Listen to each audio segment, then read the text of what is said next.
Ladies and gentlemen, we are back once again. JV Wins and Dogon SS. Much appreciation to everybody out there who is checking out our content, getting more and more acquainted with the channel.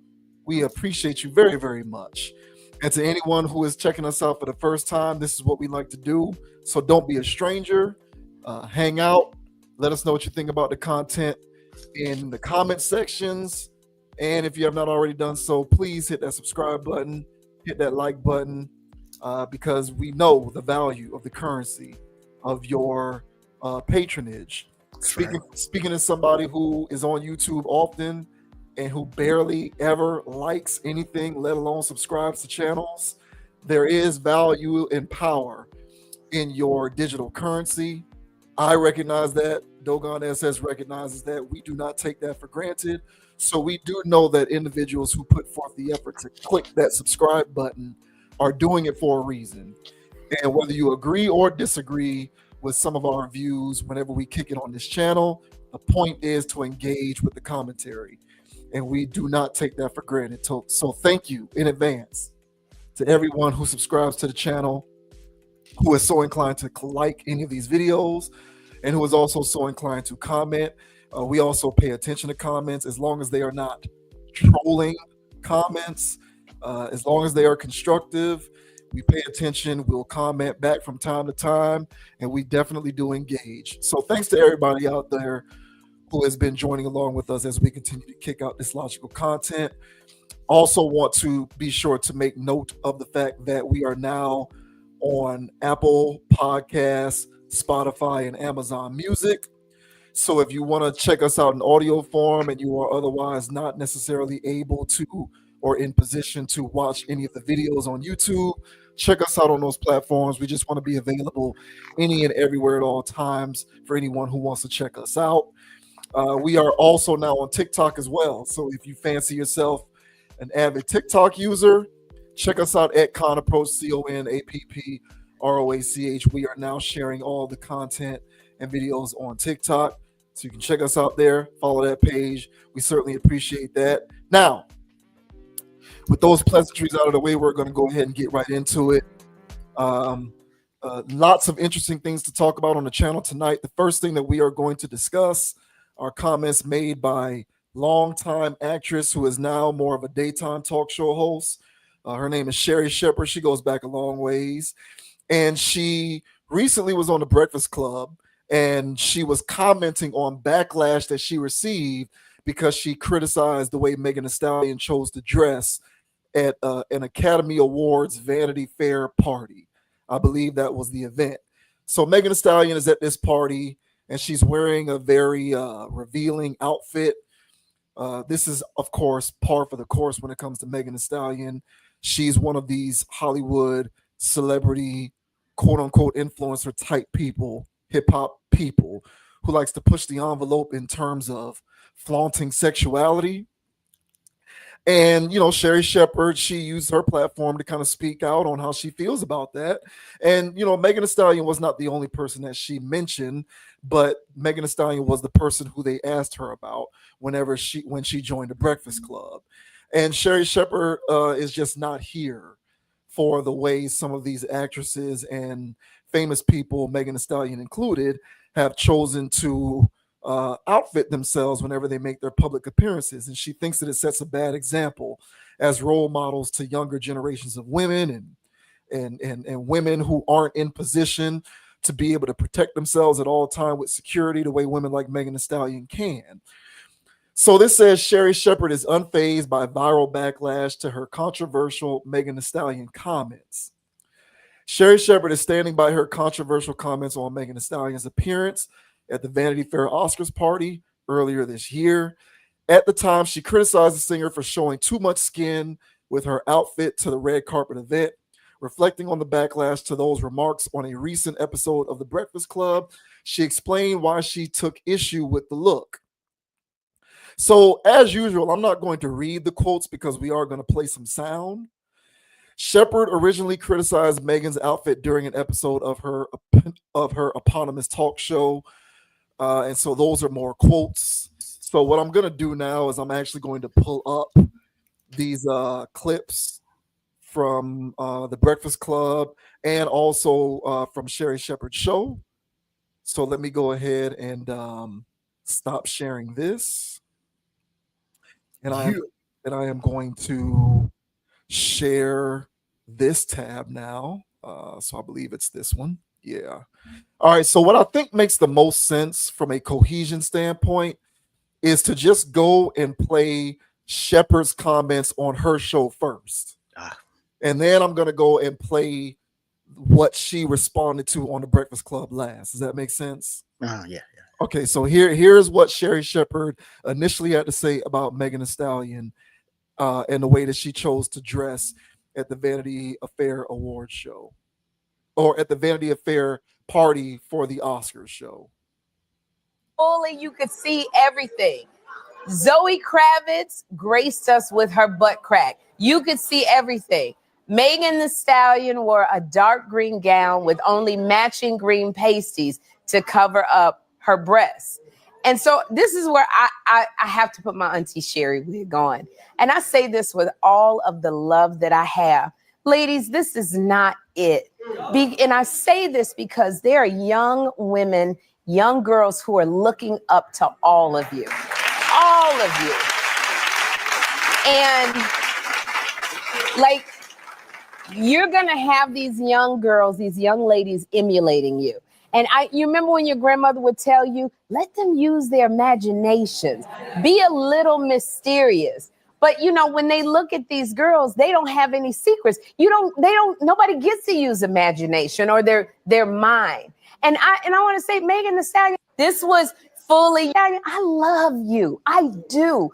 But I'm so upset because God gave you a legitimate gift. You got it. You are amazing with your lyrical rhymes and how smart you are. And I know people, a lot of these celebrities, they say they don't want to be a role model. But here's the thing. It comes with the territory, being a role model. You can't escape it because, Megan, when you said you graduated from college, do you know how many young girls you inspired to go to school also? You didn't ask for that. You didn't ask for that, but they were watching you. And I know people say, well, you know, Lil' Kim did it. But I know when I remember when I saw it, I was like, why is she doing that? Like, she doesn't have to do that because she's so talented. And I know Megan as an artist, you get a little raunchy. I didn't heard WAP and Body Yaddy Yaddy. But I also say, and I listen to those songs too, but I also say, to whom much is, I love given, much is required. And if you say, well, how do I know that these young girls are looking up to you? Because they look up to me too. And I get more girls coming up to me, young girls saying, Miss Sherri, I want to be a talk show host, or I want my own talk show, or I want to be an actress. I want to do what you do. So they are watching. And I'm not trying to shame anybody. I'm just concerned where all this is going. I said it before when I talked about Kanye's wife who went to the Grammys last month, and she took off her coat and had nothing on. It literally, it wasn't just her cookie jar. We saw cakes and croissants too when she was standing there. But the one thing I would say is she looked very uncomfortable. At the end of the day, if you look at his wife, she looked, Bianca Cinciori or something like that. She looked really uncomfortable to be, because you're standing in front of a bunch of men who are watching it. And this is what I said, we have to give in our future. And all y'all who are sitting out there, these young girls that are emulating you, they don't have security around them. So they're emulating you and they go to these parties and something tragic could happen. These are our future, these young women and these young men. I'm going to get off my soapbox. I love all of y'all, but Auntie Sherri has spoken. And that's the thing. You ain't got to go dressing like I don't want to call out, or you don't have to, dress down to your ankle. Willie made me wear this long dress. But I'm just saying, just think about it when you're putting on this stuff. Like, who am I influencing? Who's going to be watching me? You never know. You never know. So that's it. Off my soapbox. Our future. All right, so that was that, and then this was her responding to that on the Breakfast Club recently. Like, people were upset when you talked about Meg Thee Stallion on the carpet and her right. being, nude or whatever you called her, right? And people respond to that. And when that happens, and I was for that. When I said that about Meg, I was ready for the backlash. But I'm a mother. I'm a woman. I mentor girls, and I just go. At some point, we have a responsibility. We have to speak up. And I love Meg Thee Stallion. I love it. But I think that women are going too far. And sometimes we forget that there are people who are watching us and they can't do what we do. They don't have security. They can't walk around and say, I want to do the same thing. So we are our brother's keeper. To whom much is given, much is required. So I knew I was going to backlash. They told me, you're going to get, and I said, but no, I got to stand up. I got this platform and it's really important that I say it. And if you listen to the context of what I said, I did love everything. People look at you as well too. Like, all right, so there you go. All right, so that sets the stage. That's pretty much what we're working with, right? So what do you think about all of this? What do you think about her initial critique, and then her claiming that she was ready for the smoke, and this overall situation about how a lot of these famous women are choosing to accord themselves with the way they dress publicly? Well, I feel as though her criticism is on point. Surprise, surprise. All the pandering, you got to do that nowadays. So I'm not going to really fault her. You have to disarm the Stallionites, the hotties, with all the I love Meg, I listen to Meg, because, the one day that they're going to see Miss Sherri, popping that box to WAP. Here comes the hotties calling her a hypocrite. So she does have to do all of this disarming, let everybody know that, hey, I don't have any beef or vendetta towards Megan Thee Stallion. Okay. So she had to do all of that. So I understand that. But her message came across crystal clear to me. It may be seen as an old head take to these young ladies. She's just mad because she doesn't have a body quite like Meg's. If she had a body like Meg's, then she would be flaunting it too, they would say. Now, I would also mention this here. Now, Miss Sherri, she had her own, I would say, transformation in her career. She was a little bit bigger, when everybody got to know her initially. And she's lost some weight, but she's still quite busty, if you guys understand what I'm getting at here. And but she always keeps it covered. She could be running around here showing mad cleavage, but every time I see her, she's got a turtleneck on, or a variant of it. So she does have an asset that some women doesn't have, but she chooses not to flaunt it. So I would say that she practices what she preaches. So honestly, I think that this is a solid take by her. I feel as though it was very politically correct. If somebody chooses to get offended by this, they have their own issues, I would say. But even if you don't necessarily agree with her, you can't be mad at her take at all. So yeah, I'm on board with her message there. I would say this when it comes to Megan Thee Stallion or anybody else that's a part of this industry. They have a duty to uphold. Now, she also mentioned those other celebrities that came out there.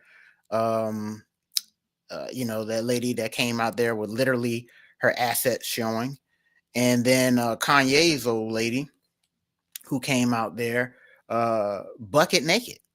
Now, we already know what has going on and the type of complexes that he has, which is why he would have his woman parade around in such a fashion. But nevertheless, it all stems from the same type of energy set where, as we always like to mention here, the over sexualization of society, these are the agents of it. And growing up, man, the envelope was always getting pushed, whether it was Real World or Road Rules or something like that. Every other season, something more scandalous would happen. sitcoms, TV shows, reality TV shows, something more scandalous will happen. The language will get even more vulgar. And the music industry followed suit because the music got even more direct and vulgar.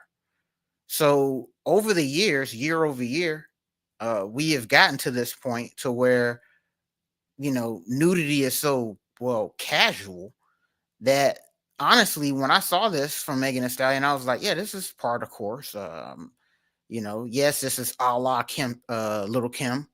So I've seen it before. But this one's a little different because she came out with both her knockers out. So, but nevertheless, this is what we've seen before. So, and that's a degree of pushing the envelope. Lil Kim had one out. Well, I got two out, you see. So this is just part of course for these celebrities. I'm not surprised that Meg did that, but I am pleasantly surprised Sherri is calling this out and not backing it up because she is a part of an industry. She's up there. She has her own TV show and always parading around celebrity likes. But for her to actually come out here and speak on being a positive role model to youngins, I can back that up 100%. But what are your thoughts, bro, on Miss Sherri calling out Meg Thee Stallion and not backing down? Better yet, doubling down and saying that she needs to be a better role model. What are your thoughts, bro? I agree with her in principle, but unfortunately, we are living in a time in which, certain concepts like decency are being redefined. And I think people who have always come to understand what the definition of terms like decency means are having to reconcile how they feel about what the new definition of decency means. It is what it is. In 1997, there's an actress by the name of Rose McGowan. I'm not going to pull her up here, but she was popular in the 90s and the early 2000s. She was on a TV show called Charmed. She was in a movie. The main movie that I can think of that she was in off the top of my head is, I think it was Grindhouse. In the mid 2000s, it was Quentin Tarantino and Robert Rodriguez. They made Grindhouse Planet Terror, and she was the star of one of those movies. So she goes back a long ways. And back in 1997, she claimed to have been the victim of an assault of grape. And it was a traumatizing experience and all of this and all of that, right? All of the stuff that we hear about what happens when one goes through that. The following year at the VMAs, she showed up literally like pretty much naked. She showed up wearing an outfit that is very akin to what gets worn today. It wasn't even really, it was see-through, it wasn't sheer, it was just like a physical covering, but it was transparent, so you could see her entire body, literally the whole thing. You can Google search it right now. If you put in Rose McGowan 1998 VMAs, it'll pop up. Do a Google image search. And when it was now, mind you, this was back in 1998. Now, if she were to wear this today, no one would bat an eye because that's kind of in vogue.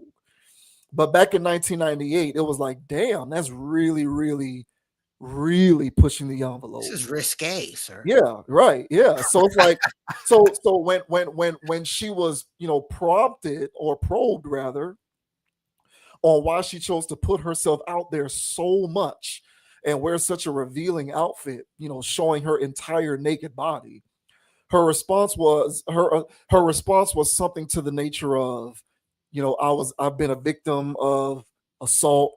This is me getting my power back.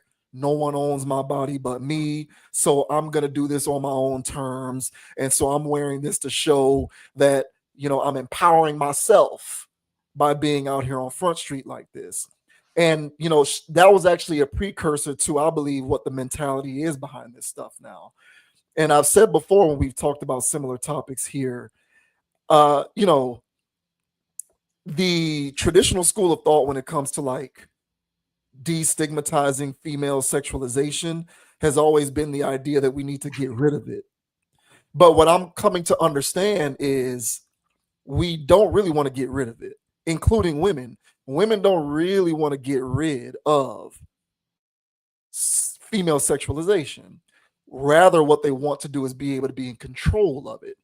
So they don't want to have other people dictate that they be naked. They want to make that decision for themselves. They don't want to have other people dictate that they dress salaciously and scandalously. They want to make the decision to do it for themselves.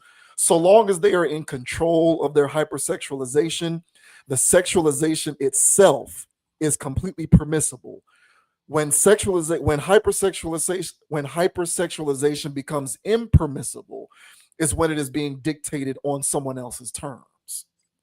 So the idea has never been to get rid of it. I don't really think, and women in the chat can correct me on this, because I'm pretty sure this isn't uniform across the board. I'm pretty sure there's lots of women who agree with Sherri Shepherd, but then I'm also pretty sure that there's lots of women who disagree with Sherri Shepherd and who think women should be able to wear and do whatever they want. And in theory, that is correct. You can do and wear whatever you want. But what you can't do is shirk the consequences that come along with doing and wearing whatever you want. And I think in this day and age, hypersexualization isn't really something that a lot of women want to see go away. They like it. Like, they like the objectification. I think a lot of women enjoy being sexually objectified. Why else would you dress that way? What do you think is going to be a result of dressing like that other than you being objectified? I can't think of any other thing. Like, how can you not think that that's a possibility? So for you to know this and dress like that anyway suggests to me that you're okay with being sexually objectified. So I don't think they actually want to not be sexually objectified. I don't think they don't want to be sexualized. I don't think they want their hypersexualization to go away. I don't think that they don't want to be defined by how sexy they are. I don't think they don't want to be gazed upon for how good their bodies look. I think they actually want all of those things. Mm-hmm. What they want, though, is for the ability to be the sole arbiter of when and how that happens. So as long as they are in complete control of it, they're going to do whatever they want. So, for people who are of the Megan Thee Stallion school of thought, their response to Sherri Shepherd's critiques would be, I'm actually doing this because I'm sticking up for women, I would imagine. Like, in a roundabout way, in their mind, they would rationalize that as, I'm dressing this way to speak up and stand up and show pride in myself, and to speak up and stand up for other women. Me being naked in public, me dressing salaciously. This is my way of actually empowering myself to show that I am in complete and utter control, even though the net result societally is the same thing, which is you're reducing yourself to being sexually objectified and you are indulging in your own personal hypersexualization. So the net result to me is the same as when this was taboo, but they're kind of trying to reverse field on it psychologically by saying, because I'm in control of it, it's okay. Mm-hmm. And I think what people like Sherri Shepherd are saying is, whether you're in control of it or not, it's indecent to reduce yourself to being objectionable sexually like that. And I don't think that that's an unreasonable take to have. Mm-hmm. But she'd probably be castigated as being old school or too traditional, or she'd probably be called a misogynist, even though she's a woman, for talking like that. Yeah. Adhering to the patriarchy. Oh, you're talking to us the same way that these dirty, rotten men talk to us, where the men always want to control how we dress and how we look. No, we want to control that, even though what you're doing is the same thing that the men would desire you for. Exactly. So the net result is the same, but I guess because you control it, it makes it okay. And I think that's the sleight of hand psychological inception that has occurred with why a lot of this stuff has become so mainstreamed and aggressively normalized. And one thing that I will agree with her on, me growing up, a kid in the 90s, born in the late 80s, growing up in the 90s, like, I used to just drool over picturing in my mind how Nia Long looked naked. I used to kill myself wondering how Sally Richardson looked naked. Miss Parker from The First Friday. You know what I'm saying? Like, yeah. it was an exercise in my development as a man to wonder what these women look like naked because of how good they look with their clothes on. But now that is being taken away from a lot of our younger men who don't leave any, to whom nothing is being left up to the imagination because they now know how y'all look. Like, you know, I don't have to really wonder how Sierra looks naked. I've seen it. You know, I've essentially seen what Megan Thee Stallion looks like naked. I've seen what Cardi B looks like naked. I've seen what Nicki Minaj looks like. Like, I know what they look like naked. I don't have to picture it. And I do think it's unfortunate that a lot of young men are being stripped of that natural part of their maturation process. But that's just me getting on my soapbox. I hear where Sherri Shepherd is coming from. I think that this is a form of social reconstruction, or rather social deconstruction for sure. You know, they don't believe that they are reducing themselves or belittling themselves or harming themselves in any kind of way. It's actually the opposite. I think by dressing this way in their minds, they feel like they are strengthening themselves because they are dictating the terms of their own objectionable sexualization. Yeah, I mean, that's a point well taken. And I also agree that that's the inception. And that was, it's kind of like the same inception of work hard, go to college, get a good job. It's in the same sense that I'm empowering myself. I'm taking matters into my own hands, and I'm going off to college, and I'm going to, you know, all this other stuff. And it was a bill of goods sold to people. And what I would say part of this social deconstruction that you're talking about is that you know, young women have been sold this propaganda that sexualizing themselves means that they're actually empowering themselves. So yeah, man, this is to me, this is a grand inception that's playing out. And again, as I mentioned, Meg Thee Stallion is an agent of that. Her duty is to go around and objectify women, make music that objectifies the listener. And they literally go out and participate in salacious, scandalous behavior because they feel as though they're a baddie and X, Y, and Z. And you know, there's so many other things that's come out over the years that what these baddies had to do. I seen a video on TikTok where this lady was talking about, you know, baddie culture and stuff like that, and what these baddies really had to do to be around these celebrities and stuff. And she brought up that girl that's in the Diddler case, 50 Cent's baby mom. Yeah. And how she had to get splacked by 5 guys at a time, 6 guys, for $10K a month. And you know, that's wild stuff. But let the internet have it. Before all of this stuff going on, you know, she was a, you know, status quo baddie, you know, in the industry, dealing with industry people, but she's a worker. And we've heard about the Dubai porta potties. Okay. So those ladies out there with the augmentations, or even without augmentations, but you saw them on Instagram back in 2015, 14 and stuff like that. And they're in a new country over here, then they're getting flued out. But what are they doing to get flued out? All right. They're splacking it down.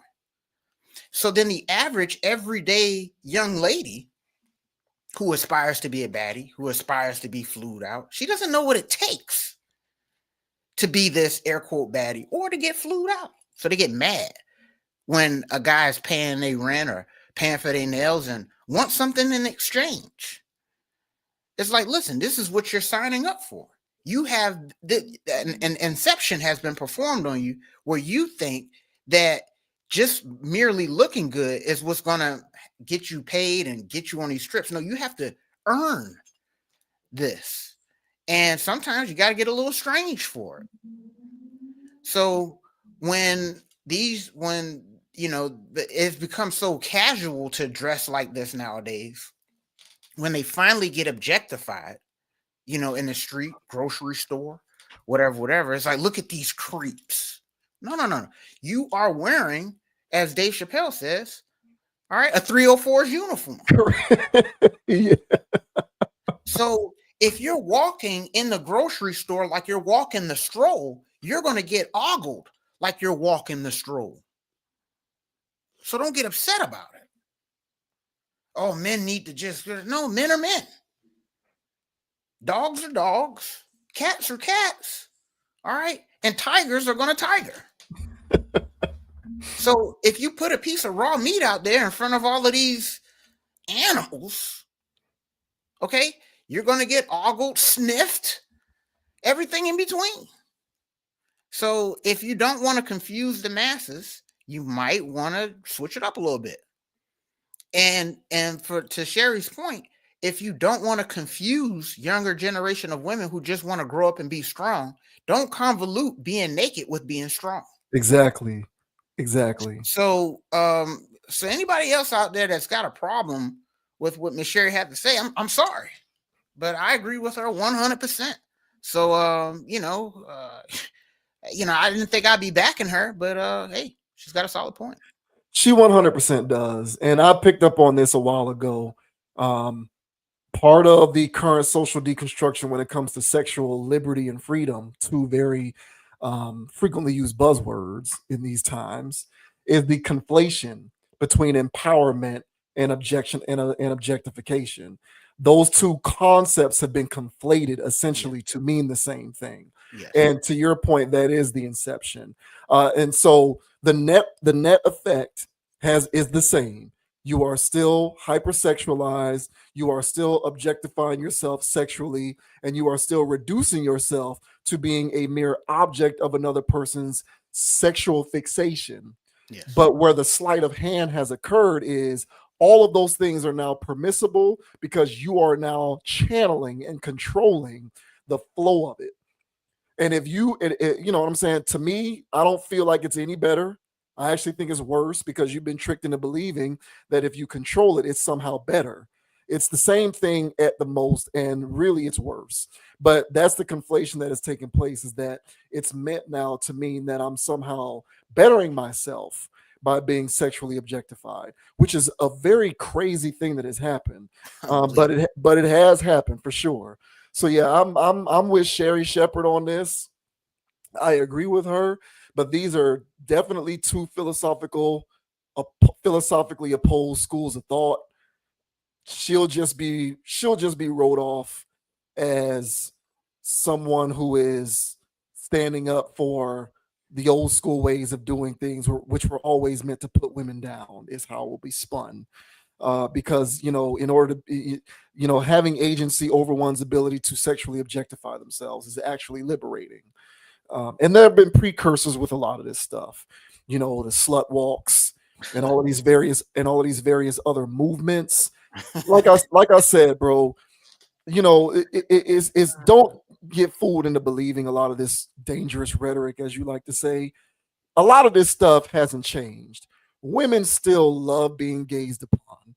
They like being the object of other people's sexual fixation, men or women. Doesn't matter what the gender of the person is, as long as they are getting sexually charged, unsolicited or solicited attention, it satiates them. None of this stuff has ever gone away. The only thing that has changed is they want to be controlled. They want to be able to control a lot of it. Yeah, man. So, hey, let us know down in the comment section, guys. Do you guys agree with Miss Sherri Shepherd here? Do you feel as though Megan Thee Stallion has gone too far with her scantily clad and clapping ass? All right. Let us know down in the comment section, guys. Or do you feel as though, hey, man, Miss Sherri's stuck in the old school with her boomer take, even though she's not a boomer? And hey, man, times have changed and women are now strong and empowered and they can wear whatever the hell they want. Let us know, please. I would love to hear it. Yeah, it's definitely not one size fits all. I am sure that there are scores of women who are discomforted by a lot of what they are seeing as expressed through Sherri Shepherd's words. But I do think that there is a growing groundswell of other pockets of people, women included, who look at her takes as antiquated and think that she needs to get off her soapbox because dressing like that is actually nothing. It's actually much to do about nothing. Shouts out to They Call Me Desi on the chat. She's joined in. She's checking us out. She said transactional relationships are also in vogue for everybody right now, sadly, which is 100% true. And she also said, I don't think that's true. I'm not exactly sure what she's referring to specifically. But, I'm pretty sure she'll let us know. But yeah, I'm with Sherri on that. And social deconstruction, man, it is all the rage.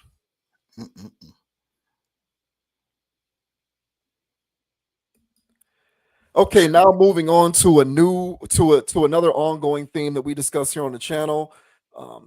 The manner in which AI is aggressively taking over human reality. We talked about Timbaland before with respect to AI, and I guess behind the scenes, he's actually been putting his money where his mouth is. He's creating like a production company, an entire like musical outfit centered around the utilization of AI. And he's even gone on record saying that he's going to begin working with an AI artist. Now, one might be confused. What is an AI artist? How can such a thing exist? Well, it does. Do a Google search on FN Mecca. Just Google search FNEMEKA. There was a whole hoopla around FN Mecca, which was an automated computerized rapper that was engineered using AI technology, and it was designated an AI artist. And Timbaland is seemingly embracing this in every kind of way.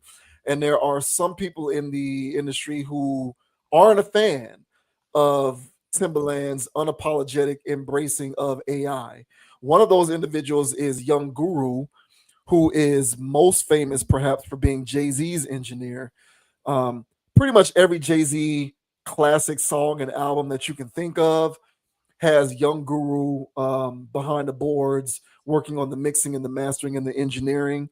That he's done other things in the industry, but I think his biggest claim to fame is being Jay-Z's engineer. So this says Young Guru rips Timbaland's AI entertainment company. Timbo reacts. Young Guru, Jay-Z's engineer, joined fans and industry veterans alike bashing super producer Timbaland. Super producer Timbaland's announcement of launching an AI entertainment label. While longtime friends, Guru would share his thoughts on Timbo's involvement with artificial intelligence in an Instagram cover. Respectfully in disagreement, Young Guru wrote the following. I'm going to say it again. I swear I love you, bro, but this ain't it. Do you not realize what is going on in the world? Your voice is powerful and way too important to do anything like this. I have students who worship you. They are going to say, if Tim can do it, then it's okay for me to do it. These are the times right here that history is defined. Human expression can never be reduced to this. This is way bigger than music. I say this in all love. In response, Timbaland shared a video featuring an AI-generated character who mocked critics. Y'all cried about AI taking your spot, but your songs barely mix. It joked, drawing more heat for its tone. Rapper Rex Life Raj said Unc went out sad, while Lauren Speed Hamilton questioned AI's growing grip on entertainment. So there's Young Guru's post there on Instagram. And so here is an exchange between Timbaland, Young Guru, and then who is it? I don't know who this other guy is in this video. It says music exec Ray Daniels. So I don't know who that is, but so this is a video with Timbaland. Young Guru is the smaller person in the box on the left, and then this guy Ray Daniels is in the box to the right of Young Guru, and they're kind of going back and forth about applying AI, and Timbaland's trying to defend himself and his utilization of AI. So I'm actually going to play this. It's kind of long, so I'm not going to play the whole thing, but I'll stop it at a certain point once we've gotten pretty much the general idea of what's going on. Of saying, okay, we've listened to this thing for 3 or 4 months on radio. You remember that point where everybody was copying you? They still do. Man. Everybody, right? we got tired of it, and Tim moved on. So after we get out of that phase, we get to a Justin Timberlake phase. Okay, now y'all copying the Justin Timberlake phase. And then we could go on and on. But what we're trying to do is make sure that the human emotion is still in it. To make sure that we still get to represent who we are from learning and being older. Like a Jay-Z at whatever, 28 years old or 27 on A Reasonable Doubt is different than a Jay-Z on a 444. But if I would have left it up to AI and y'all only have Reasonable Doubt, you would have never got to 444. That's the point. I think we're leaving out the taste factor. Exactly. And also, I mean, to be honest with you, man, it's like I think regardless of what I was trying to make, it was my taste of what I was hearing in my head. Did you see that in my post? I said, bro, you leaving out your impeccable taste. You gotta understand, I did that shit with spoons. Cause my mom couldn't afford a keyboard. I couldn't afford stuff, but it was my taste. So no matter what I'd use, I was gonna get the best because it was in me. That's what God gave me. Tool is. No matter what the tool is, I know how to play. But hold on though. Hold on. So if you still gotta know how to use the tool, the training of using the tool is still part of what makes you make what you make, even the restriction of the tool. So if I could take all of jazz and I could program this thing to say, yo, here's the history of jazz music. Someone who's never touched an instrument ever in their life could go, you know what?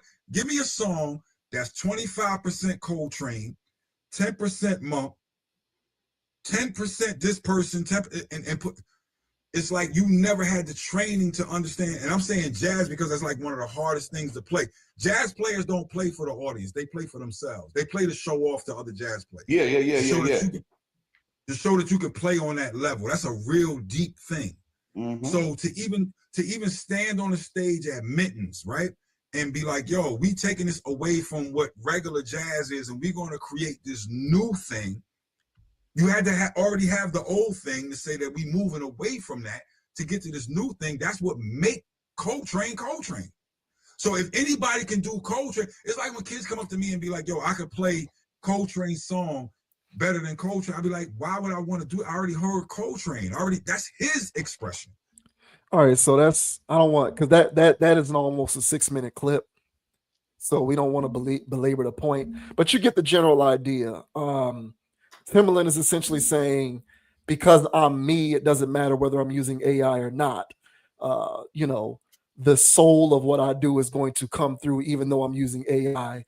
And, Guru is just like, hey, bro, the human emotion element is important. And what's even more important is other people who might emulate what it is that you're trying to do, who lack your soul, I think is what he was trying to say. It's going to show through and it's not going to sound the same. And so people like Young Guru just don't like the direction that AI is taking, specifically like the construction of music in the music industry. So this goes on to say, doubling down, Timbaland posted a clip of music exec Ray Daniels defending the concept, comparing Tata to cartoon icons like Mickey Mouse. Daniels claimed AI artists can sell music just like animated characters sell toys. Timbaland later clarified that he still collaborates with real artists and doesn't train AI models on their work. Despite his reassurances, the controversy continues. For critics like Guru, the debate isn't just about tech, it's about preserving the soul of music. So what do you think about that? What do you think about Timbaland and his direction with this, and then Young Guru's criticism of AI and music? That was a real funny clip in a sense that Guru was coming across as if a guy that was saying, hey, man, you don't have to do drugs. You can get the same high and off life, and Timbo looked like somebody that actively does drugs and doesn't plan on quitting anytime soon. And you can tell me that all you want, but, I feel good when I'm high. It felt like an intervention. And Timbaland didn't want to hear anything that Guru had to say. In Timbaland's mind, he's better than Guru. y'all were copying my style, my flows. I mean, hell, y'all needed me and on y'all's albums for it to be hot. Why am I gonna listen to you? I'm on the cutting edge of things. People gonna look at me like, damn, Timbo really was a pioneer. For this AI music. That's where Timbaland's coming from. And from a real arrogant space, I would say. So, those were falling on deaf ears. Timbaland has invested a lot into this, and he's not going to quit. It doesn't matter who steps down from on high to critique his new stance on life. He's going to keep pushing in this direction. So, but I agree with Guru, of course. I don't stand with this, but this is where we are in society, and we're going to see a lot more of this. And as Guru mentioned, man, a lot of people look up to Timbaland, and they're going to say, "Hey, man, well, if Timbaland's doing it, why the hell can't I?" And that's what's going to happen. A lot of people are going to hop into this venture with him. I'm more online and on board with the internet conspiracies, as the article mentioned, that Timbaland is using, independent freelance artists to power his AI. I saw some videos this past week where, people were making a connection, because Timbaland for the last few years, honestly, I believe since around COVID, he's been having live streams all the time. I used to be in those live streams. I used to sit down and watch him, listen to people's music, because they would submit music.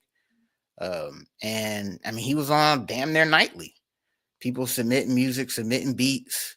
None of this stuff is owned for the most part. None of this stuff is copywritten for the most part. And people are just sending in raps, beats, all kinds of concepts. And he would either yay or nay it. Of course, I was there to listen to him, shart on people, treat it like it's the Apollo, and, Sandman him off the stage. I mean, that was always funny as well. But, over time, it became a little too much for me. I just stopped watching it. It lost its luster, because he was he was a little too critical on these people that were just trying to impress their favorite producer.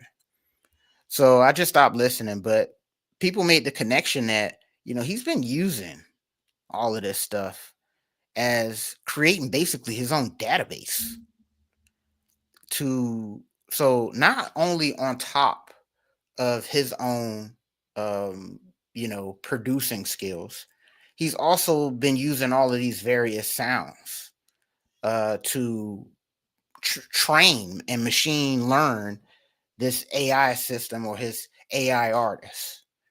And, of course, this is all alleged, but I tend to agree with those people that have been throwing that out there, that, this seems like, this was a very concerted effort. So Guru stepping in, in 2025 to tell Timbaland to slow down. Hey, Timbaland has been working on this for the past 5-6 years. This is his big time cash out. He views, and he's so deep down this hole that no man is going to talking about Coltrane and jazz. So he's barking up the wrong tree, Guru, that is. And even me throwing my stuff out there into the atmosphere, Timbaland doesn't want to hear any of it. He's going to keep pushing forward, and he feels as though this is going to cement him as one of the best music minds ever. So what are your thoughts, man, on Timbaland running around here signing an AI artist? Don't even know how that's possible. And Guru running around here critiquing that, saying that, hey, man, you don't have to do this. What are your thoughts, bro? Speaking as an individual, I hear Timbaland's point, because from his perspective, his musical sensibilities and his gifts will not allow AI to supplant the artistic soul that he infuses into his projects. So he can speak in that way, and I can believe it because Timbaland's been around long enough for me to know that he indeed approaches making music with a certain level of artistry and soul and authenticity.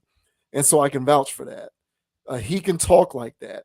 But where I do think Guru has a point is in the copycat nature of everything. I mean, everything.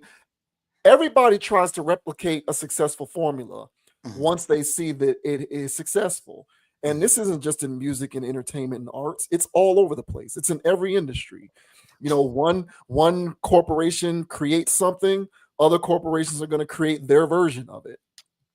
All right. We saw Siri is the first, if you know, and I could be wrong on this, but as far as I can remember, Siri was like the first type of, AI application that was mainstream to market. And then after that, you had like then Google followed with its copycat. You got the Gemini thing, and Google Home was created. And once something becomes successful, the formula gets replicated. Now, my history on that might be a little hazy. I don't know if Siri is the first thing. It probably not. It probably isn't. But in terms of like what was the first mainstream thing to go to market, Siri is one of the first things that I remember. As in where I can pick up my phone, ask my phone a question, and my phone would give me an answer, an intelligent answer, without me having to physically go to Google search or something like this. Mm-hmm. And then what happened? The formula got copied. So all that's going to happen with AI in music is if Timbaland is to master AI in music, hip hop specifically, the formula is going to get replicated. And when the formula gets replicated, it's going to be watered down and neutered. And it is not going to be treated with the same level of delicacy that a person in Timbaland's position may treat it.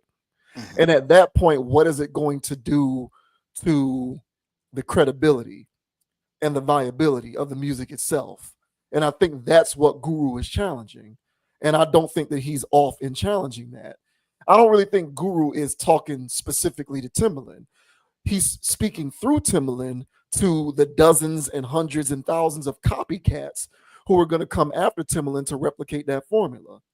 And now we're going to have the landscape of music flooded with a bunch of automated, inauthentic, soulless garbage in an attempt to cash in on a quick buck by utilizing a technology that someone with soul perfected.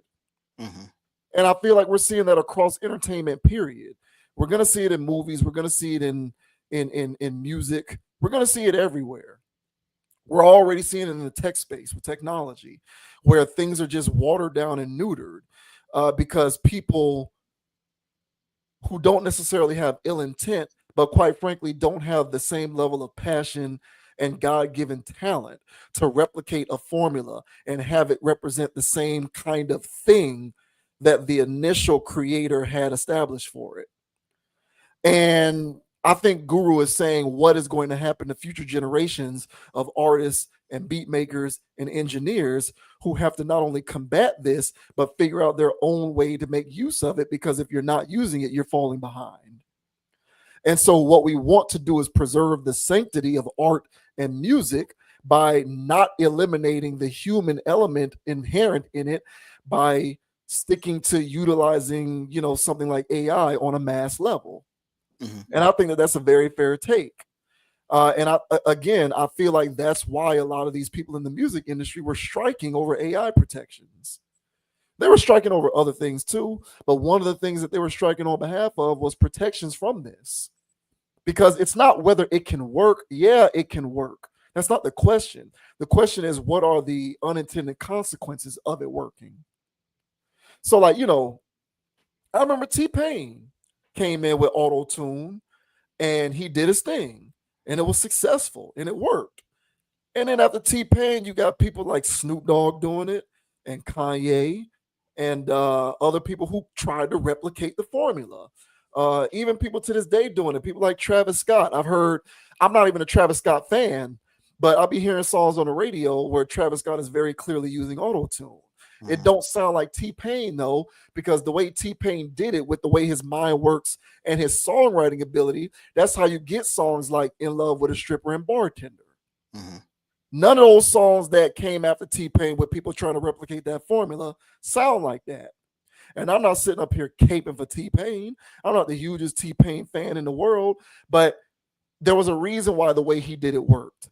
And it was because it spoke to his sensibilities as a music maker in ways that it doesn't do for others. But when that match isn't there and you try to copy off of it, it's going to create something that amounts to a dilution of the product. And I don't think we need to be living in a world where art becomes diluted. And it's unfortunate that Timbaland, someone who is, in my opinion, a true artist in the sense of making music and production, would capitulate to this particular dynamic. But I think he looks at it as a money-making opportunity. I think he's trying to be on the cutting edge. And, you said cash out. I think he looks at it as a money-making opportunity. I think he says, I can collaborate essentially with myself, utilize the technology, not have to cut an artist in on the deal, reap all the benefits myself, and whatever collateral damage ensues as a result of that, that's on y'all to figure out, because I'm gonna do my thing and then I'm gonna bow out and I don't got nothing to do with it.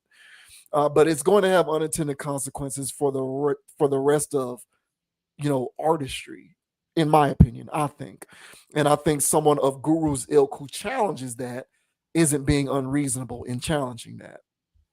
Yeah, man, points well taken, man. And I think I brought this up last time we were talking about the Timbaland topic, where I had mentioned that most producers, in hip hop, they don't even know how to play instruments.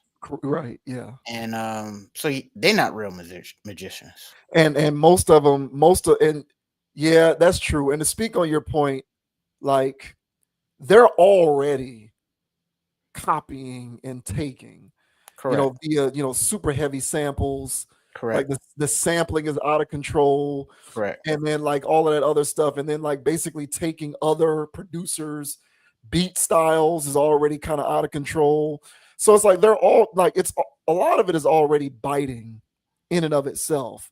So when you put the advent of AI on top of all the biting, I really don't know where that leaves it. Yeah, man. And already you'll get producers bragging about, I made this beat in 30 minutes, as if that's a flex. But how much went into that? Not very much. You took a sample here, you put a drum there, you put a drum there. It's all synthesized stuff. So we've been listening to synthetic music for quite a while. I'll have my phases where I listen to classical music, and that stuff, it puts you in a different vibration. You listen to that stuff, and for me personally, I start to think a lot more clearer. I start to problem solve in my brain. I start to figure things out. It's kind of like a meditative state that I get in, versus when I listen to these 808s, these repetitive drums and these snares. Yeah, man, I'm ready to tear the club up. You know what I'm saying? And take my shirt off and wave it around my head like a helicopter. Okay, so music is supposed to motivate the spirit. And you can listen to hip hop and it'll motivate you and stuff like that, current stuff. But it's nothing like listening to instruments put to scale that resonate with the actual vibrations in your body, which classical music tends to do. So, this is just, unfortunately, the next progression in synthesized music with AI. We already have an overabundance of producers that don't know a lick about music. That's why beats are trash nowadays. We already have an abundance of people that's picking up a microphone and trying to rap and that's why our music's so trash now, because nobody knows how to rap. Movies are everything's trash. So us stepping into synthesized everything, it makes sense. You know, this is the next stage of the devolving of society. So if Timbaland wants to be a pioneer of that, so be it. You know what I'm saying? But I do believe that there needs to be a renaissance. Hopefully, all of this AI stuff does spark a renaissance in arts, where there will be people who, held to a high esteem because they still know how to paint. You know, people used to a high esteem because they still know how to make animations. People that can actually play instruments. Yeah, man, because there's going to be, trust me, bro, with so much fake stuff going on, put it this way. GMO didn't bother people when it was introduced in the 90s. People didn't really even know about it. They heard about it, but who cares?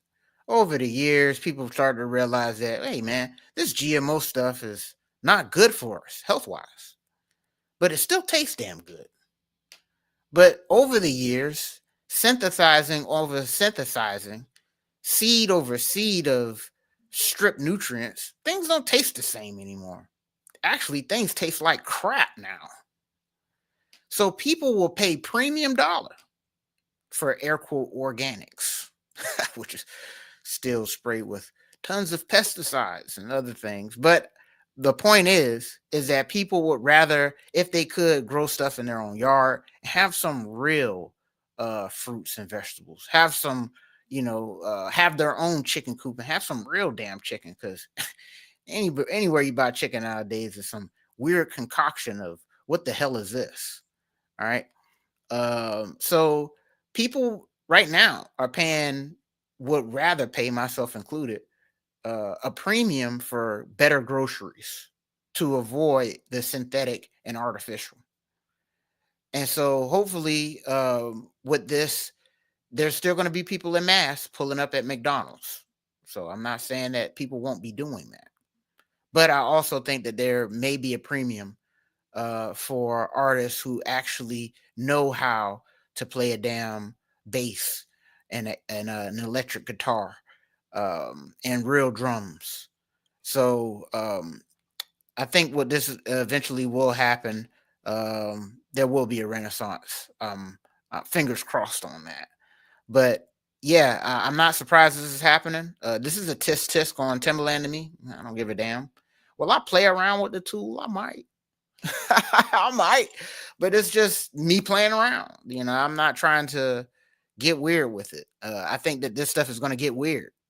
So, yeah, man, teach their own. It's a tool. You can either build a shed with it or beat somebody over the head with it. So, most likely these industry people like Timbaland and others, when they're making their pop songs, they're going to make the types of songs that make people want to beat people over the head. So that's why I'm not in favor of it. We're going to see a lot of crap. But yeah, man, the people out there that really want good art are still going to long for that and go search it. So I think this is a teach their own type of situation, man. But yeah, I'm not in favor of this, Timbaland, not at all. Yeah, I hope you're right. I hope it does. I hope it does spark a renaissance, because I'm not seeing it right now. Nah, all I'm seeing is replications and replications, and all Timbaland has to do is, let's say the fruits of his labor reap a lot of benefits monetarily, and it's very successful. Legions of copycats are going to come out of the woodwork to 100% to replicate that formula. And like I said before, from Timbaland's standpoint, that might be fine, but you're going to have otherwise talentless, non-gifted people who just want to get in the game. You know, it's like it's just art is something that doesn't deserve to be relegated to the level of dilution that we see from everything else. I'm used to it when it comes to technology. I'm used to it, like with podcasting. Talented people do podcasting very well. But you have a lot of people who look at it and say, I can do that too. All you got to do is just talk on a microphone. And then they try to approach doing podcasting, and it's terrible because they actually don't have the social skills, they don't have the affability, they don't have the speaking acumen to actually put on a good show. So they think that it's a matter of just speaking on a microphone, but really they suck. And what they end up doing is diluting the arena of podcasting by infiltrating it with their lack of talent and their lack of cohesiveness and their lack of coherence and their lack of being able to succinctly put something together that people genuinely want to listen to. Mm-hmm. But I've accepted that the marketplace of podcasting is oversaturated and flooded with talentless hacks. To a certain degree, I've already accepted that with art and music and entertainment too. But it doesn't need to be exacerbated by the onset of AI, which I believe is what's going to happen. And I think that that is going to be accelerated because you're going to have people like Timbaland vouching for it, people who can do it and be successful, not because of the technology, but because of who he is.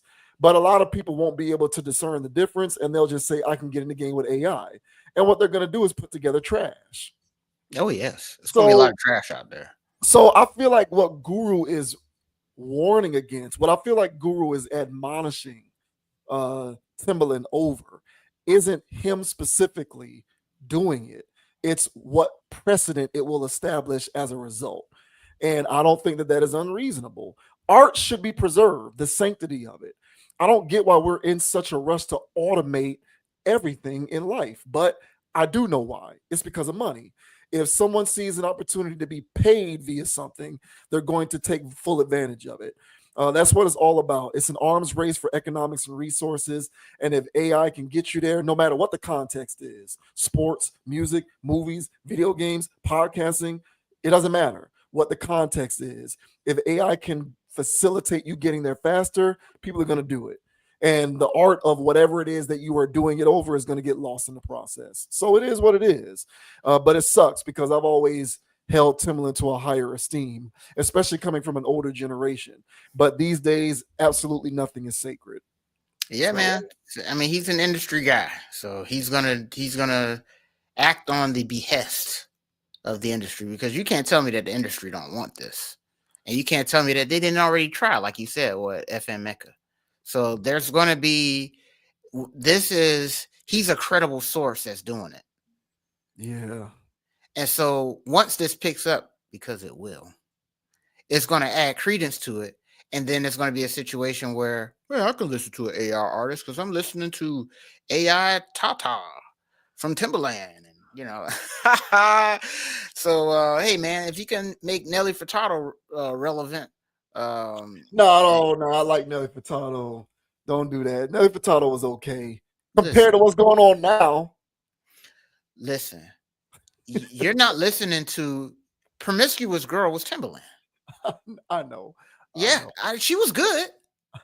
But you know what I'm saying? I'm comparing Nelly Furtado to what's going on now. But I feel you. Yeah, man. Yeah. So, you know, because the only reason why I'm listening to You Teasing Me, that beat was going dumb.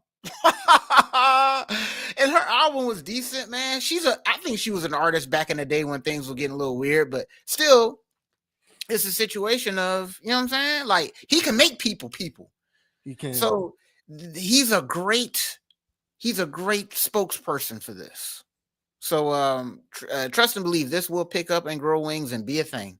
Yeah. But I do believe that true artists are going to find a way to still make an imprint on the world amongst all the fodder. I hope you're right. I hope that what you are saying is correct. But hey, man, listen, what do y'all think about AI? Y'all let us know in the comments, man. Chime in. What do y'all think about Timbaland and his, his AI production outfit and he's gonna start working with AI artists. It even feels weird for me to say that. But what do you guys think about, AI in art, period? Music, movies, film, actual art. What place or role do y'all think it plays in it? Because I'm personally not a fan, but That's just my take on it. Hey man, they got like a what song that is? I think it was Lil Kim, Jump Off. It's called Jump Off. Yeah. Mr. Cheeks, they be playing that instrumental on one of these commercials. I was like, I know. man, Yeah, that instrumental is they insane. Play that instrumental a lot. They played that instrumental over a commercial for the TV show Abbott Elementary. Oh, okay. They played that beat is getting played up a lot. But it's a dumb beat. That thing crazy. Yeah, so, but is AI Timbaland gonna make that same thing? Probably because it's him, but I don't know, man. It's just, you know. Those bastards. This is a wild world, bro. Hey, man. Welcome to it, baby.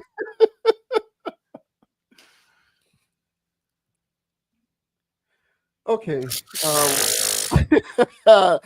I did want to get this into the show tonight. This was my idea, folks. Anybody wonder why we're talking about this? Nah, this is out there, bro. I done seen this hit the airwaves, bro. Yeah, I chose to talk about this. So this actress, this woman, her name is Sydney Sweeney. She's, if you follow entertainment and movies in Hollywood, you more than likely know who she is if you follow that stuff. I do know who she is because once upon a time I tried to watch the TV show Euphoria on HBO. I lasted like a season and a half and I had to stop. It was killing my vibe. That show is too much, bro. Every episode is just trauma. Somebody's ODing, somebody's attempting unaliving, somebody's being abused, assaulted. Every episode is just too heavy. So I had to get off that narcotic. I'm pretty sure it's critically acclaimed by all of the critics. But I had to stop watching it. But she's on this show, and that's where I know her from. She's a part of that show, Euphoria. But that's not why we're talking about her. We're talking about her because she partnered with Dr. Squatch to create a branded bath soap, which is allegedly infused with bath water that she bathed in. That's insane. But wait, there's more. This bath soap that is allegedly infused with bath water that she bathed in, being sold by Dr. Squatch, sold out very quickly. And not only did it sell out, but it's reselling on the secondary market for hundreds of dollars. So to provide a little context here, let me go ahead and pull this up. Y'all crazy, man. So, this says Sydney Sweeney's bathwater infused soap sells out, resells for hundreds online. Sydney Sweeney's bathwater infused soap, created in collaboration with men's hygiene brand Dr. Squatch, has become an internet sensation and a collector's item. The limited edition soap called Sydney's Bathwater Bliss was released Friday, which was June the 6th, and sold out within minutes. The product was priced at $8, and only 5,000 bars were available for sale. However, many customers were met with checkout delays of over 4 hours. Hours after the soap bars were sold out, people began selling them on resale platforms like eBay and StockX, listing them for hundreds of dollars. The highest sale on eBay as of press time was $725, while others have paid between $400 and $600 for the soap. StockX tracked average resale prices at $251, and by Saturday afternoon, the bars were reselling for upwards of $590. So here is some of these resales on the secondary market: $725, $600, $600, $590, $500, $500. One bar, people. One bar.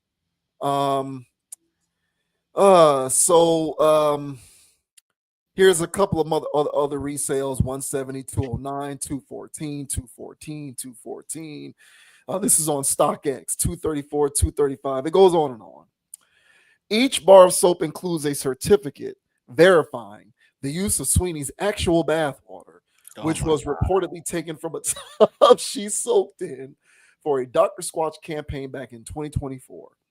The medium grit soap contains shea butter, pine bark extract, exfoliating sand, and traces of Sweeney's bathwater. Okay. The company described the soap as having an earthy, forest-inspired scent featuring notes of pine, Douglas fir, and moss. Dr. Squatch's senior VP of global marketing, John Ledeek, called the concept bizarre and meant to get guys thinking more deeply about what they're putting on their body. Sweeney, who starred in the brand's ad last year, shared the announcement via Instagram. You kept asking about my bathwater after the Dr. Squatch ad, so we kept it. She wrote, a very real, very limited edition soap made with my actual bathwater. All right. Wow. So, Wow. Yeah, man. So I wanted to get your thoughts on this. What's your take on this bathwater infused soap from Sydney Sweeney selling for hundreds of dollars on the secondary market, or even selling it all?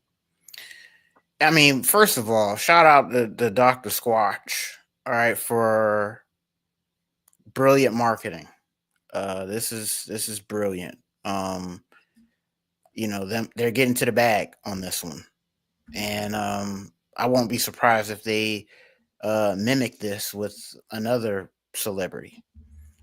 So they might have found themselves something here. So hey, man, shout out to them, and tisk to all of these guys that's buying it, man. I don't know what y'all on, bro. Like, I really don't.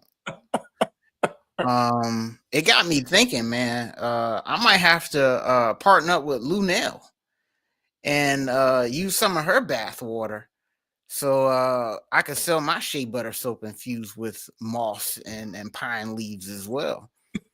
Because apparently people are paying for our OnlyFans. Why not pay for her dirty ass bath water? So I don't know what type of pathogens you can potentially get with this. I'm sure it's sanitary. I mean, it is a soap bar, but the concept of bathing in somebody else's skin cells is absolutely disgusting to me. While you were reading that article, I had to look it up, man, because my girl Erykah Badu, okay, she does have an instance out there named after, okay, a kitty cat, and it's her kitty cat. And she was always selling out of that stuff. So I had to go to her website, and currently she's out of stock. So now I don't know if it's a tongue-in-cheek thing or if she's actually using stuff from her uterine wall to power that incense, but people are still buying it and burning their homes and inhaling Erykah Badu's inner walls. So why not bathe with this young lady's dead skin cells? I get the prospect of buying it and reselling it. If you ever saw me make a transaction for something like this, it would be for the resale value on the market. But this would be the last thing I say on this, is that this gives me hope. Not in humanity. No. This doesn't give me hope in humanity. This gives me hope that I can make money off humanity. Because if people are doing this, hell, they still got enough money to blow on dumb stuff. So, but what are your thoughts, man, on Dr. Squatch? All right, out here selling soap made from this young lady's bathwater. What are your thoughts, bro? Disappointment is my first emotion. You know, it's a running theme on this show. We talk often about well, I at least have stated my belief that in the interpersonal dynamic between men and women, and I'm not trying to go super complex galaxy brain here, but I've said that in my opinion, you know, things are a bit out of whack, in part because men have ceded way too much of their power to women and to the world in general on the basis of trying to acquire sex. And I think that it has rendered an entire society of men weak, mentally impotent and beholden to the whims of women who, at the very least, only have to provide them with the allure of being able to attain sex in order to get them to do whatever they want and control them into perpetuity. I believe that. That is my personal belief. Seeing this reinforces that notion to me. I don't really have too much to say on this. I'm just disappointed, and and I will proceed by saying I guarantee you, I don't have data to back this up, but I feel very strongly in saying that I guarantee you that the vast majority of the men Yes. who wanted to buy this stuff and who bought this soap from her, this Dr. Squatch Sydney Sweeney soap. I guarantee you the vast majority of these guys maintain OnlyFans subscriptions. 100%.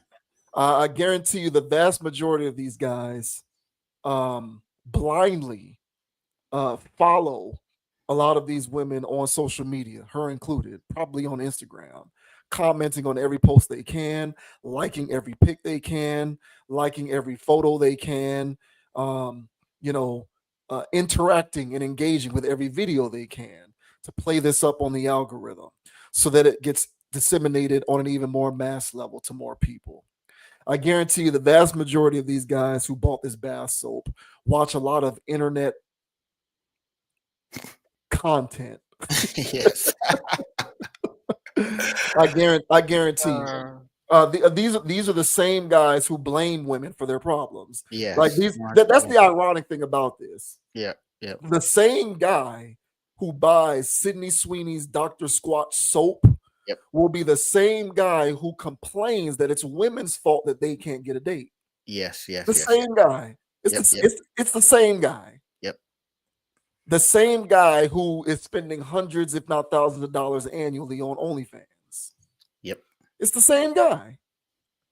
So you're spending $590, $600 on the secondary market for Sydney Sweeney's Dr. Squatch soap because you think what? It's going to imbue you with the ability to get women who look like Sydney Sweeney? Is that what you think is going to happen? No, it's you think sicker than that. You think you're going to be able to message Sydney Sweeney on Instagram and get a date because you told her you spent that much money on her dirty water soap? Like what see, and this is what I get so frustrated with this stuff, bro, because I really do feel like men we're losing our way. Oh yeah, bro. And my number one goal, one of the main things that I've always expressed when it comes to how men should orient themselves around anything having to do with women, really, is to analyze what is the tangible benefit you receive from capitulating to any particular behavior. And so I think you have to take inventory of that. What is the tangible benefit that I receive by liking her post? What's the tangible benefit that I receive by following her? What's the tangible benefit that I receive from commenting on this stuff? What tangible benefit do I receive from buying this soap? What tangibly? What's the benefit? You're cleaner? Like you smell? Is it supposed to smell some kind of way that's going to attract you to women? Like explain to me how this works. Because if there's no tangible benefit to you doing this, I'm at a loss for words, and I am left to believe that you are blindly doing the same thing that you blindly do when you pay that $5 or that $10 or that however much per month to subscribe to an OnlyFans page with some woman who is only patronizing you. Like, do you think when you subscribe to this chick's OnlyFans that she cares about you? She doesn't even know who you are. She doesn't give a damn about you. Like, she'll mention you by name if you super chat her, I guess. Is that a tangible benefit? I don't get it. But it's the same guys. It's the same guys. And then we'll sit around wondering, what's going on? Why are so many women sharing men? why are so many women getting cheated on? Because they're all dating the same men. Because all the rest of the men are buying Sydney Sweeney Dr. Squatch soap and sitting at home on their phone on OnlyFans all day. That's why y'all are sharing the same men all the time. That's why y'all are getting cheated on so much. So, I mean, I just, it's profound sadness that I feel seeing these statistics, these metrics. Kudos to Dr. Squatch. They are capitalizing in their own unique way on the modern day sexual marketplace, which is what this product is to me. In a roundabout way, it's another aspect of the modern sexual marketplace because whoever is patronizing this stuff, whoever is buying it, it's the same guys who are on all of these platforms, who are on all of these websites, who are not prioritizing being in the world, meeting women in person. These will be the same guys who 10, 15, 20 years from now aren't producing children, aren't running and rearing households. They're not contributing to society in any meaningful way by producing the next generation of humans who are supposed to advance us forward and contribute to society in their own meaningful ways. You spent so much time whacking away life force on OnlyFans and buying Sydney Sweeney bathwater that you completely missed the boat on what this whole thing is supposed to be about. And look, I'm not anti-woman. I love women. Oh, wow, for sure. And it's my love of women that has me thinking this way, to be honest with you. Yeah. It's my love and appreciation for women that has me believing this. That's pretty much all I got, bro. I'm very disappointed, although not surprised, because if a guy is willing to spend, I forget what the number was, but I talked about her a couple weeks ago. This OnlyFans chick, Sophie Rain, some dude over the course of a year spent like millions of dollars on her OnlyFans. This chick made $50 million in a year on OnlyFans. And one guy spent some millions of dollars on her OnlyFans. If that's going on, I am not shocked one bit that you got people spending $600 for this chick's bathwater soap. I personally think it's atrocious, but as you like to say, this is where we're at. Yeah, man. I think this is symbolic of how sick people have gotten, and because it was a streamer girl, maybe a couple years ago or wherever, some Twitch girl who was selling her bathwater. People was going insane and buying that girl bathwater. This is symbolic, and so you ask yourself, well, what are they going to do with this? Oh, they're gonna get sick with it.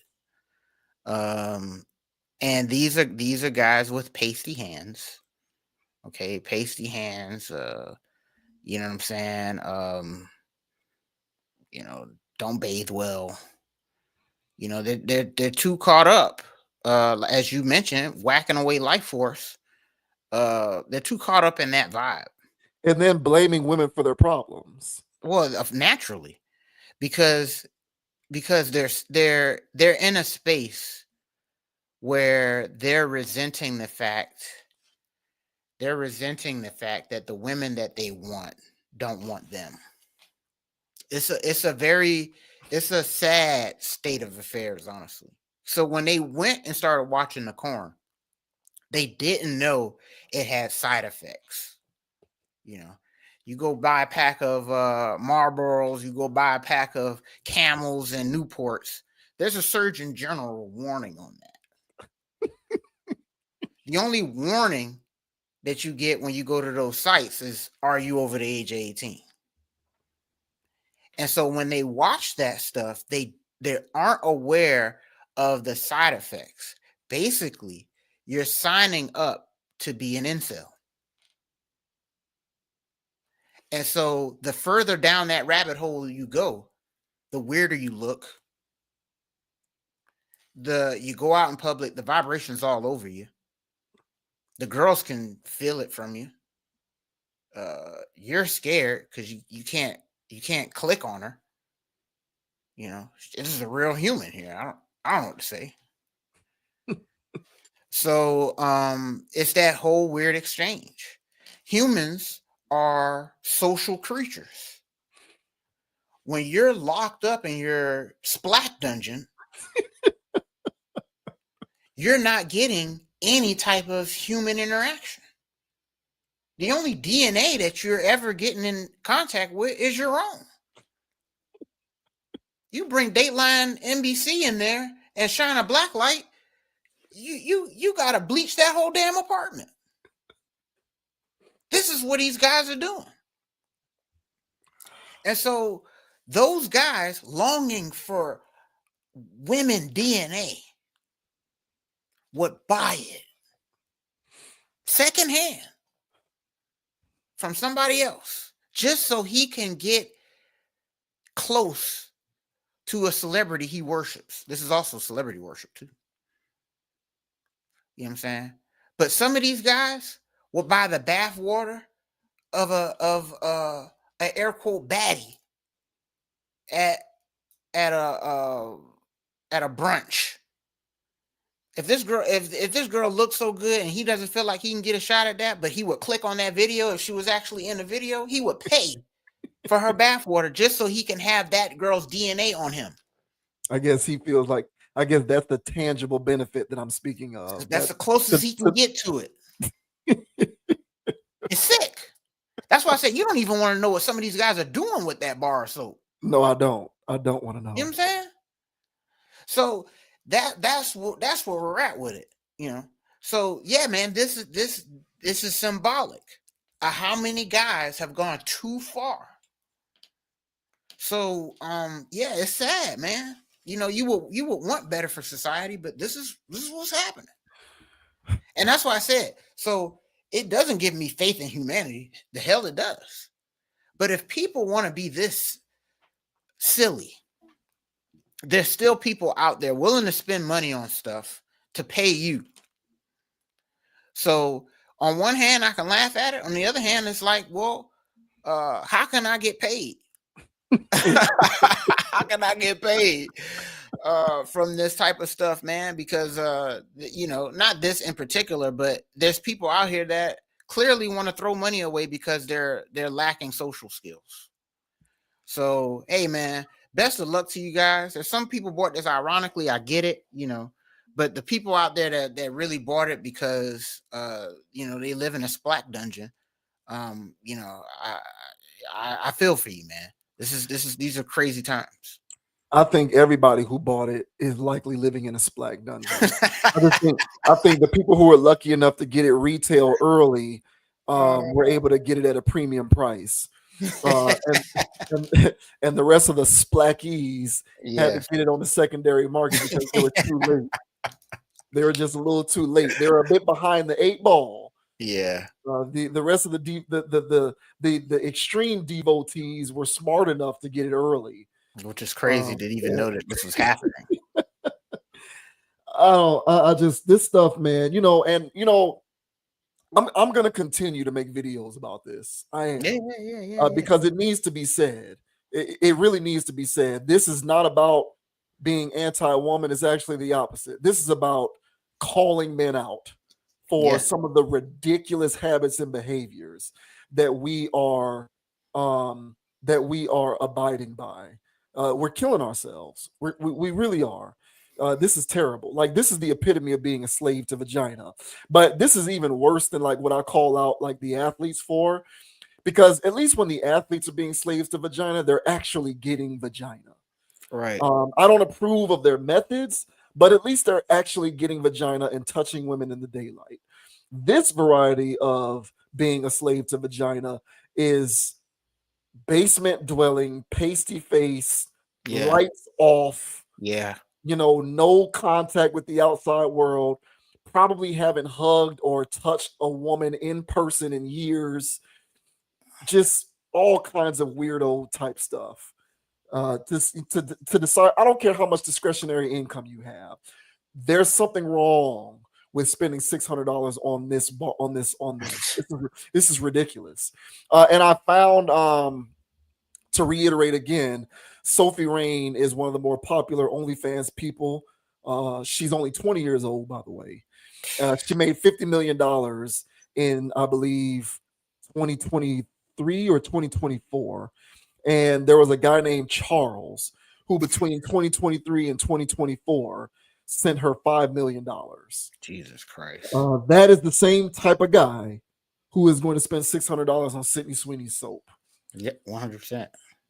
It's very, very, this is ridiculous, man. But this is what I'm talking about when I am talking about men and how we have ceded so much of our power in society, so much of our power and authority. And I think one of those side effects that you're talking of that you don't see because it isn't written, it isn't as clear as day. That's another one, is how much power you're ceding in the world. Yep. It's crazy, man. This kind of stuff really does disappoint me. And it's so many of y'all, man. Like this kind of behavior when you're buying that soap and you sink off into your splat dungeon to do whatever you're gonna do, and you're paying the $20 a month for the OnlyFans pages that you enjoy so much, and you're on all of these websites and you're doing your thing. You're giving yourself, it's self-induced social atrophy. Yeah. Like you're giving yourself social atrophy that you're essentially going to have to live with for the rest of your life. And you don't even realize the damage you're doing to yourself when you're doing this. And you're upset because the women you want don't want you back, when those women don't want you because of this. This is the reason why they don't want you. Right. Because you're not adequately developing the social skills that are needed in order to be more successful in the daylight with women, because you're spending so much time doing this stuff. Correct. So I don't know, man. Good luck to a lot of y'all out there. If there's anyone who happens to watch this video who spent that much money on this soap, it's okay. You still have time. You can learn from your, errors in judgment, and you can always change for the better. There's always time to fix it, bro. Trust me. You don't have to be this way. You don't have to keep being this way. You can change. Because trust me, this ain't the move. It's just not the move, man. Yeah, and ladies, if you know what I'm saying, if y'all trying to sell y'all bathwater, just go ahead and at me. At Dogon SS, we can make a business venture out of this, because apparently there's a market for this. Lunel, I'm looking in your direction. Would love to have some of that dirty ass bathwater. Maybe we can repurpose this and get a bag out of it. So hit us up here at the Conscious Approach so we can get that bag, ladies. Yeah. Lunel's bathwater soap by Conscious Approach. Yeah. That does have a nice ring to it. Hey man, I don't know. I think we're gonna have a few buyers out there. I know we will. Yes, I know we will have a few buyers for that, for sure. That's insane, bro. Hey man, y'all need to get out the dungeon, man. All of these women out, all of these women out here, and trust me, if your social skills are where they need to be, you can use plain Dove white soap. It's not going to matter what kind of soap you're using. You'll still get off. But buying this soap is not going to help you. Damn. And now on to Tyler Perry, the king of black movies, right? Isn't Tyler Perry the man out there? He's the man. He's the emperor, as far as I'm concerned. So I have now, in the interest of full disclosure, I have not seen this movie. I haven't watched it. So Tyler Perry put out a new movie on Netflix. It's called Straw, right? That's the name of it. Mm-hmm. It stars Taraji P. Henson. And there's some commentary about the movie. Apparently it's a bit intense, or it gets a bit intense. I'm not sure. But Taraji P. Henson was on the Breakfast Club, and they were asking her about people who criticized Tyler Perry for always leaning into the traumatized black woman narrative in his work. Her point was she just and Taraji P. Henson is defending Tyler Perry against that, saying that what he is doing is actually showing what's actually happening to a lot of women in the community, and so she'll always be on his side for that, and she'll never be against it. She thinks that it's something that needs to continue to happen to shed a spotlight on, this aspect of what we got going on out here. So again, I haven't seen the movie, but apparently a lot of people are talking about it. I was actually on my I think my Instagram feed or my Facebook feed a couple days ago, and I was kind of scrolling through, kind of looking for content, and a lot of people were talking about this movie, so it is being discussed a lot. So here's Taraji responding when asked about people who criticize Tyler Perry for always leaning into the black woman in distress, or the black woman dealing with trauma, or the black woman who's always dealing with trials and tribulations in his movies. Just couldn't take it anymore, and things just got out of control, and she, God bless her heart, she was just trying to do the best she could with what she had. And I in particular, I am drawn to characters who are voiceless and need a voice, because I am such a big personality. I like to breathe light into those characters, because I feel like those characters are real. Yeah. Tyler Perry didn't just pull this out of the sky. These women exist, these people exist, and they need to see themselves, and they need to know that they're not alone, and that people do see them. Does it make you mad when people tell Tyler Perry to stop showing those women on camera? I think that's their own traumas triggered, because in the community, Black community, you course, right? You know what I mean? So if you're forced to look at it often, you will be triggered. So the first thing you're going to want to say is, I don't want to see it. But there are people out there that need to see it. He's forcing real conversations in the community. That's why I'll never stop working with him. All right. So there you go. So she's dug her line in the sand. She will never stop working with him. Yeah, get those checks, girl. Yeah. So now again, now the synopsis. I looked up the synopsis for this movie. Let's see. It says the official synopsis for Straw sets the tone, stating, a single mother's world unravels in chaos as her day goes from bad to worse to catastrophic as she struggles to care for her ill daughter.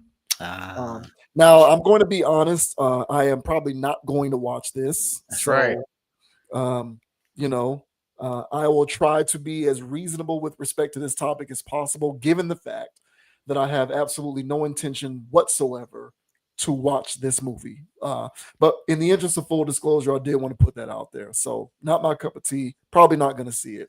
But yeah, floor is yours. What say you about what Taraji had to say about Tyler Perry making movies like this, showing Black women in that kind of light? Well, you're not going to watch it because it's triggering some type of trauma to you.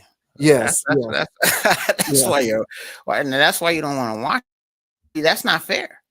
So I think you need to overcome your biases and give it a watch.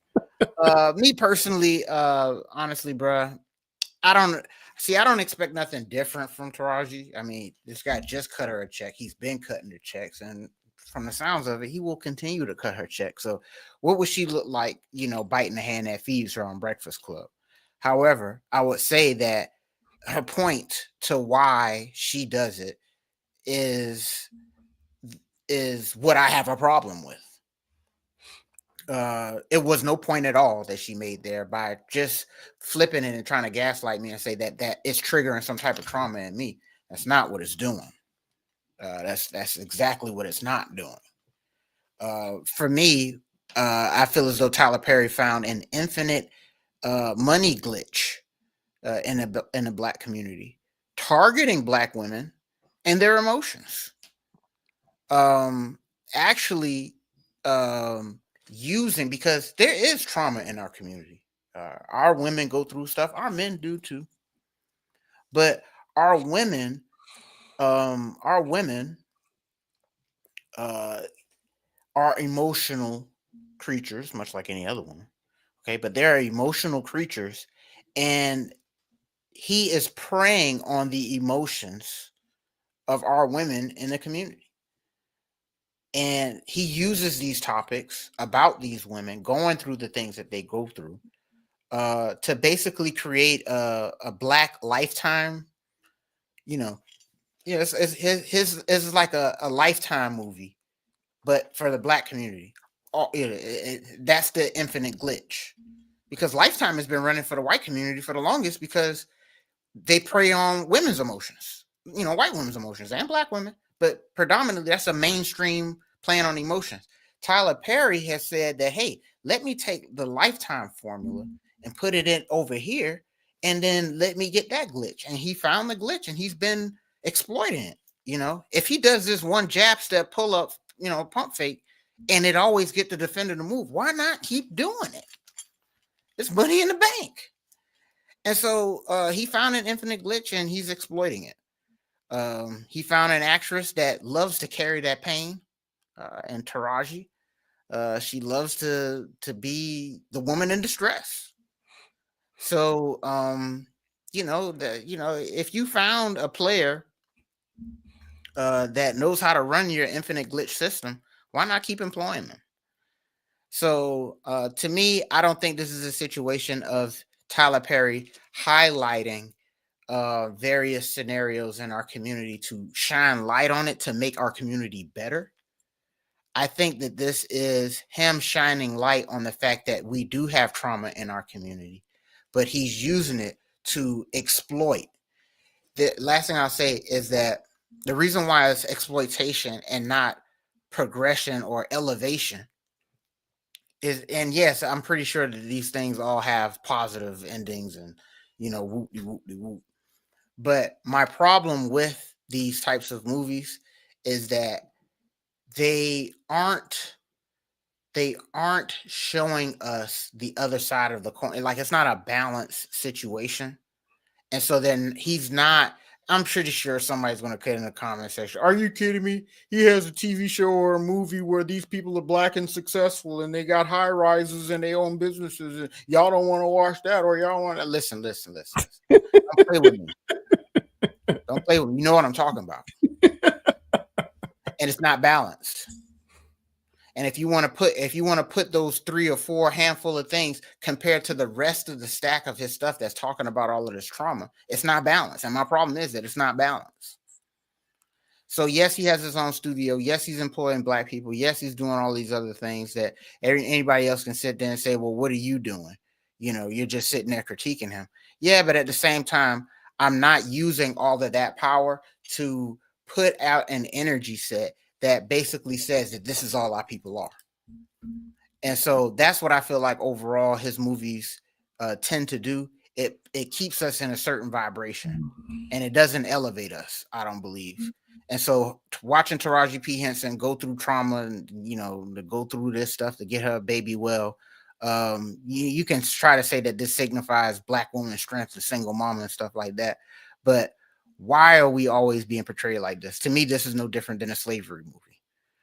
But what are your thoughts, man, on Taraji P. Henson saying that, hey, man, you guys being too hard on Tyler Perry. He's actually a good man who's actually trying to shine light on these women's stories, and he's not trying to exploit. What are your thoughts, man? I mostly agree with you. It's that's the point that I was gonna make is it's the lack of balance. Mm-hmm. Like my problem with the hip hop industry isn't that songs about selling drugs and, you know, doing violence to people in your community and, you know, all of that and otherwise irresponsible degenerative behavior.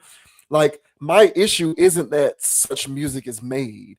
My issue is that the machine of the music industry is making an effort to popularize that variety of the sound to the mainstream above every other sound.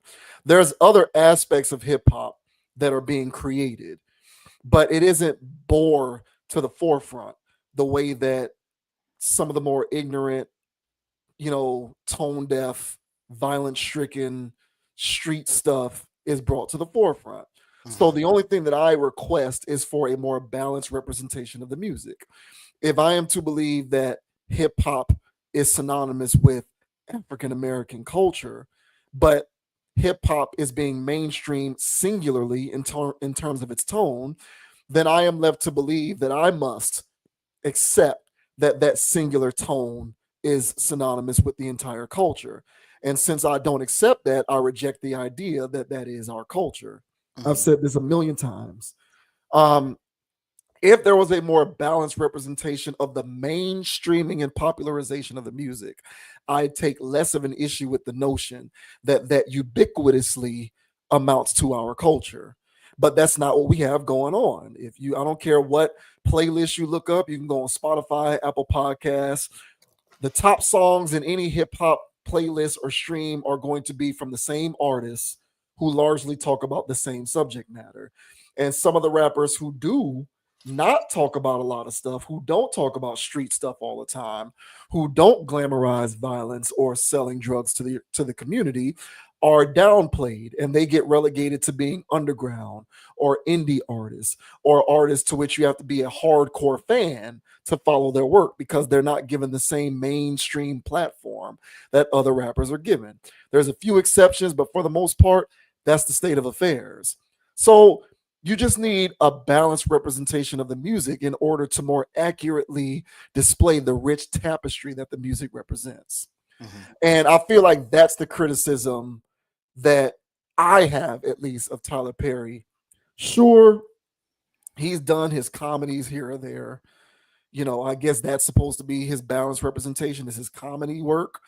But it isn't nearly enough to offset, in my opinion, his variety of traumatainment. Mm-hmm. And his variety of traumatainment is his specialty. It's his specialty. It is what it is. You can defend it all you want, but it is his specialty. It's kind of what he indulges in more than anything when it comes to his own movies. And the ironic thing about it is, as an actor, he's been a part of a lot of non-Black traumatainment content. You know, he played the Alex Cross character, but that wasn't directed by him. He was in the movie Don't Look Up with Leonardo DiCaprio, but that wasn't directed by him. He was in Gone Girl with Ben Affleck, but that wasn't directed by him. So he's been in other things. He was in a Star Trek movie. He was in like when they brought back Star Trek for like a modern audience with the new movies with Chris Pine, I think. He was in the first one, I believe. Don't quote me on that, but I believe it was the first one. But that wasn't a Tyler Perry directed movie. So he's been in other stuff. But when it comes to the stuff that he writes and directs and produces, it's traumatainment. And so I think you and I are speaking the same language. Like, there just needs to be a more balanced representation of his own body of work. Then I think there'd be less people like me saying, bro, why are you always doing this? And another point that you brought up that I agree with is I think it would be good to see a more natural progression. Like, okay, fine, if you want to do the traumatainment, do the traumatainment. But yeah, make a movie with a bunch of Black people. You know, what's the name of that movie? The Harder They Fall. That to me was pretty cool because it was a majority all Black cast for the most part, and it was a Western. So you had a bunch of people in the old West shooting up and having gunfights and doing Western stuff. Except it didn't have Clint Eastwood or none of these white people in it. It was a movie with a bunch of Black people. I was like, yeah, give me more of that. I'll take that all day. It was a genre movie. It was a Western. It had a bunch of Black people in it. I'll take that. You know, or if you want to do a more modern take on stuff and it's about a Black person who runs a business. And I know, you know, Tyler Perry's directed a movie where a Black guy is running a corporation, but it was a traumatainment movie. He did some movie with what's the name of that British chick? Tandy Newton, I think. And basically he's like he runs a company, and Tandy Newton plays a woman who works in sanitation, or she's a service worker in his building or something. And they connect and he ends up uplifting her. But the movie was just rife with sadness and trauma. It was a traumatainment movie, even though it depicted a Black person who was in a position of success. So even when he does do some stuff that's quasi showing Black people in a forward-thinking light, there's still an undercurrent of traumatainment behind it. Correct. So I agree with you, bro. Like, and I hear there's going to be a lot of Tyler Perry fans who, if this video gets served up on the algorithm, there'll be a lot of people in our comments telling us how off we are and how wrong we are. The majority of those people, by the way, will not watch this entire video. They'll just probably watch the first couple of minutes, see that we were going con on this argument, and immediately go to the comments to tell us how crazy we are. But that's the way the world is. People don't consume people have such short attention spans. Nobody watches entire videos anymore. But I know there's going to be a lot of people who tell us how wrong we are in the comments on this video. But in my opinion, he does not represent a balanced representation of Black art, in my opinion. He specializes in traumatainment. And I would have nothing to say if he was a little more balanced. If he brought some of what he does as an actor over to what he does as both an actor and a director and a producer and a writer, I probably wouldn't have much to say. But everything with this dude is like trials and tribulations. Man, you killing my vibe. I'm not trying to be on that all the time. Like I remember, I'm not gonna mention his name, but one of my friends from Tallahassee, we used to hang out a lot. And I really, at a certain point, I had to fall back off of hanging out with him because he was a cool dude and he was a good person and I liked him. But every time we went out, we would get into these conversations talking about trial and tribulation talk. It was Black people this and woe is me that. And we got to fix this and we got to do better with that. Hey, look, I don't mind getting on my soapbox and doing trial and tribulations talk as much as the next person. But at a certain point, I'm trying to turn that stuff off. Like I'm in here, I'm having a couple drinks, I'm trying to look at some women, I'm trying to talk to some women, and you killing my vibe with all of this negativity.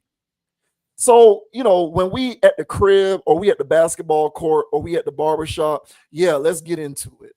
But right here, right now, this serves as my balance. This is my balance. In this moment right here is my balance to offset all of that. Mm-hmm. And you're bringing my vibe down by putting me on that all the time. And anybody who likes and to anyone who critiques Tyler Perry, I don't think it's unreasonable to approach it from that particular perspective. Like he's a talented guy from what I'm told. Like he should represent a rich tapestry of his art the way I believe the hip hop music industry should represent a rich tapestry of hip hop music. But time and time again, the music industry fails to do that. And in my opinion, Tyler Perry more often than not fails to do that. And, the last thing that I'll say, I saw an ad. I think I was watching something. I forgot what I was watching. I think I was watching a rerun of Everybody Hates Chris or something like this. I was watching a rerun of an old show, and there was an ad that came on for a new TV show on BET. And, the name of the show is Divorced Sisters. And guess who's the creator of the show? Of course. And it's a spinoff of a show. There's a show on BET, I think, that's called Sisters already. And so this is a spinoff of that, but it's Divorced Sisters. So now it's sisters in the divorced world. Because sisters get divorced, so you have to articulate that. Right.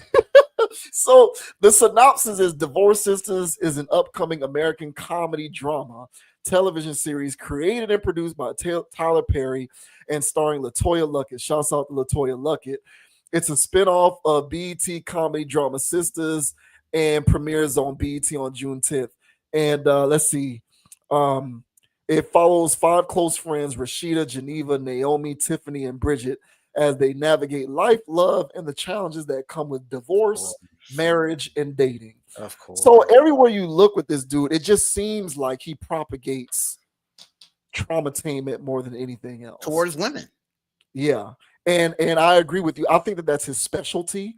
Mm-hmm. And he's like old school Super Nintendo when you were playing like Super Contra or something, and the game is so hard, you basically need the infinite lives and infinite bullets cheat code to beat the game. So you put in the cheat code on the start menu, and then you got infinite lives and infinite bullets.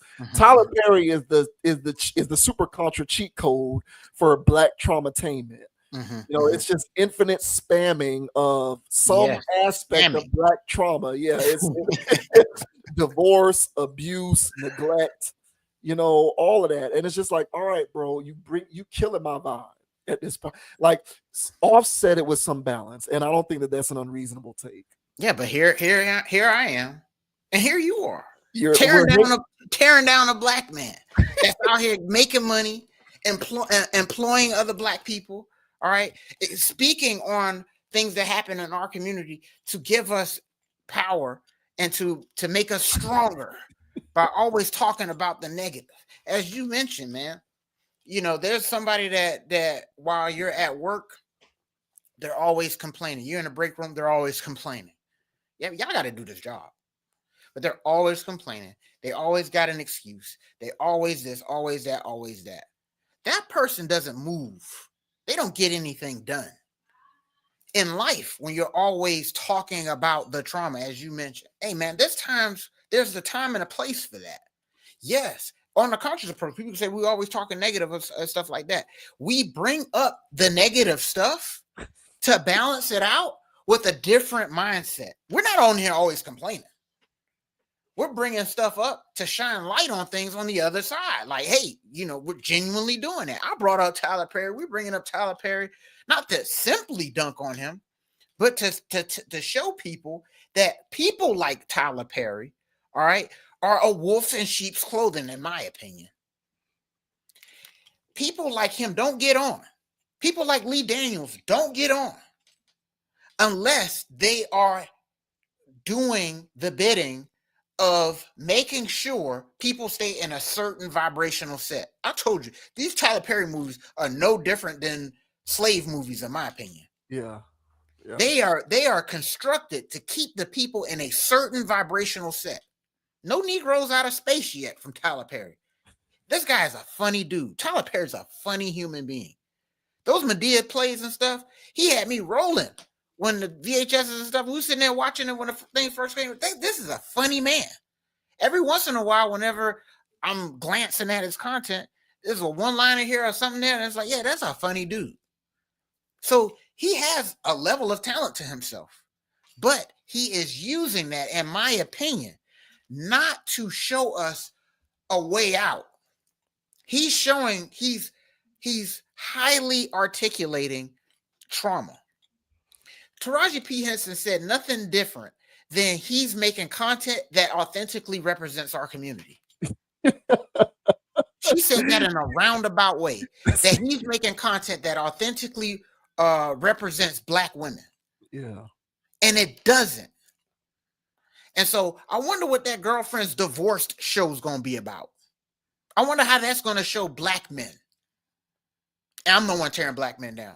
In all of his movies, he got a Black man that's abusive, X, Y, and to the Z. And of course, some other Black man with a bad hairpiece is going to come save the day. All right. But he's still showing us in a crazy light. How about a show, Tyler Perry, that shows men, Black men, being builders of our community? Well, he did. So yeah, but even when he does that, it's still going to be stoked in trauma. That's what I'm saying. Don't do that. He can't help himself, because Yeah, even the movie with Idris, it shows a strong Black man who's trying to be a positive role model for his kids, but the context is dysfunctional co-parenting, baby mama drama, and fighting and violence and depression. So even when he's doing that, it's still the same song and dance. Of course. You know, tap dance. So yeah, man. Tyler Perry, give me Negroes out of space. You know what I'm saying? Give me something, bro. You got all of this stuff going on for yourself, but of course he's not going to do that. He's going to keep making these things, targeting Black women, and they're going to keep watching this stuff, and they're still going to think there's a boogeyman on every corner because he's Black. He's a Black man, and these men ain't nothing, and that he plays right into all of that.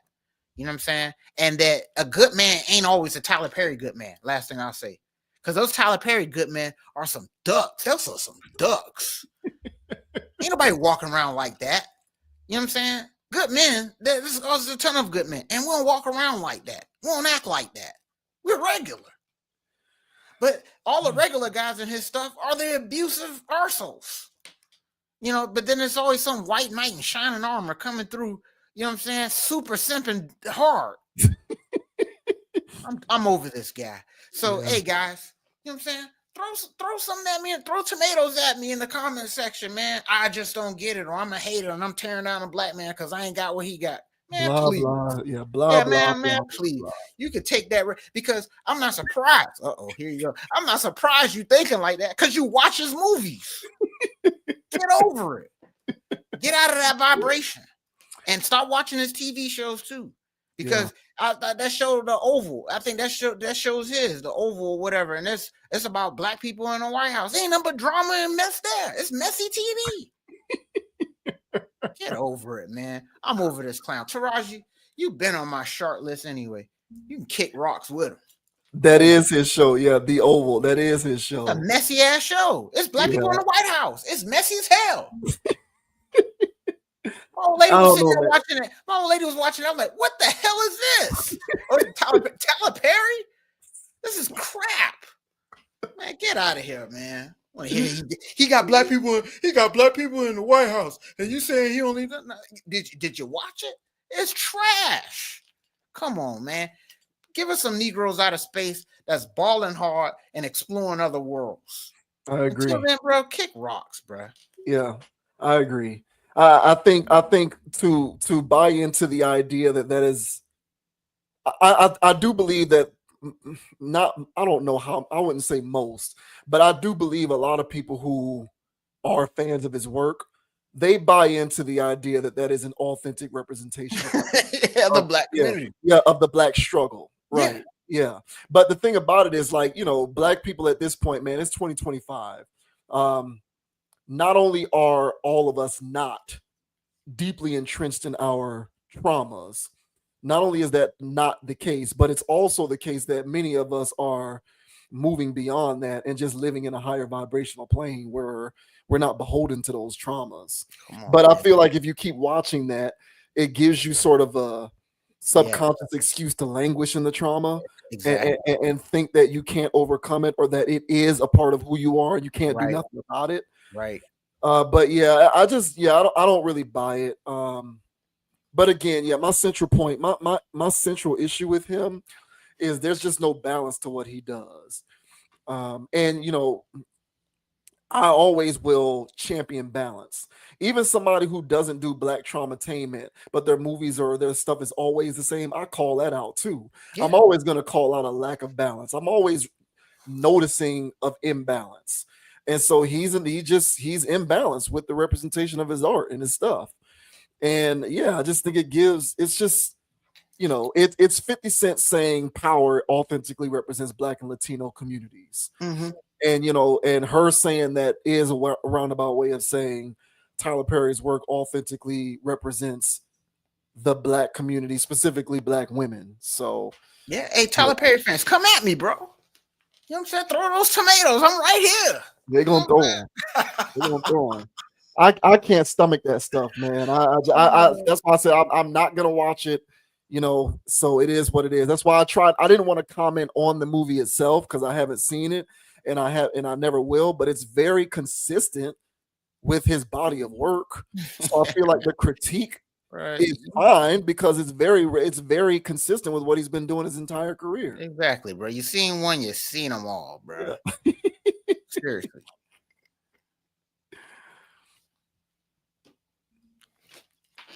Yeah, friend of the channel, man. Brittany Renner is a friend of the channel again, bro. With this woman, so we've already talked about how she converted to Islam to I guess live in a different light. I guess this is her way of living on a higher vibrational plane. And in the midst of all of that, there's speculation that she was with Kevin Gates. She showed up on a live stream with DDG. This is so weird. This stuff is so weird to me. She showed up on a DDG live stream with Kevin Gates. Right. Which was the first time that people started to speculate whether there was something going on between Brittany Renner and Kevin Gates. They were then later spotted at a Lakers game together, sitting courtside. And Kevin Gates did a video, I believe, from his Instagram, or I don't know what platform it was on, driving in the car, talking about LeBron because he threw some kind of subtle shade at LeBron, and LeBron clapped back. So Kevin Gates responded while driving in the car, and Brittany Renner was in the car with him. And then there was another video that he put out laying down in his crib, I think, and Brittany Renner was there. So, obviously there was a lot of speculation about them two being together. Well, whatever the nature of their relationship was, it appears to have been over because Brittany Renner is saying that she and Kevin Gates are divorced. And I had to do a double take when you sent me this because I was like, is this real? But yeah, apparently it is real. So this says Brittany Renner reveals she and Kevin Gates are divorced. It's only been a few months since Kevin Gates and Brittany Renner linked up with DDG for a stream, sparking romance rumors in the process. The duo confirmed the rumors not long after, and last month fans even began to speculate that they got engaged. Now, however, Renner has delivered a shocking update on their relationship. During a recent interview with Bootleg Kev, she revealed that the two of them did tie the knot. According to her, they did so long before fans even suspected an engagement. Unfortunately, she says the marriage didn't last long. We got married April 6th and divorced May 28th, she shared as captured by No Jumper. Renner went on to mention the concept of a 90-day waiting period after a divorce in Islam, where the former partners are not to get romantically involved with anyone else. What I will say is that I followed my heart, and that's more than what most people can say in this world. At the time of writing, Gates has yet to publicly address the split.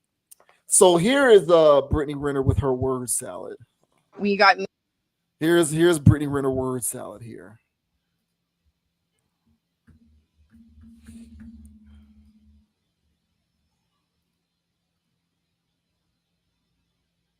Oh, come on, spinning wheel. Get with it. All right, here we go again. I'm not even gonna waste time with that stuff anymore. It's an immediate refresh.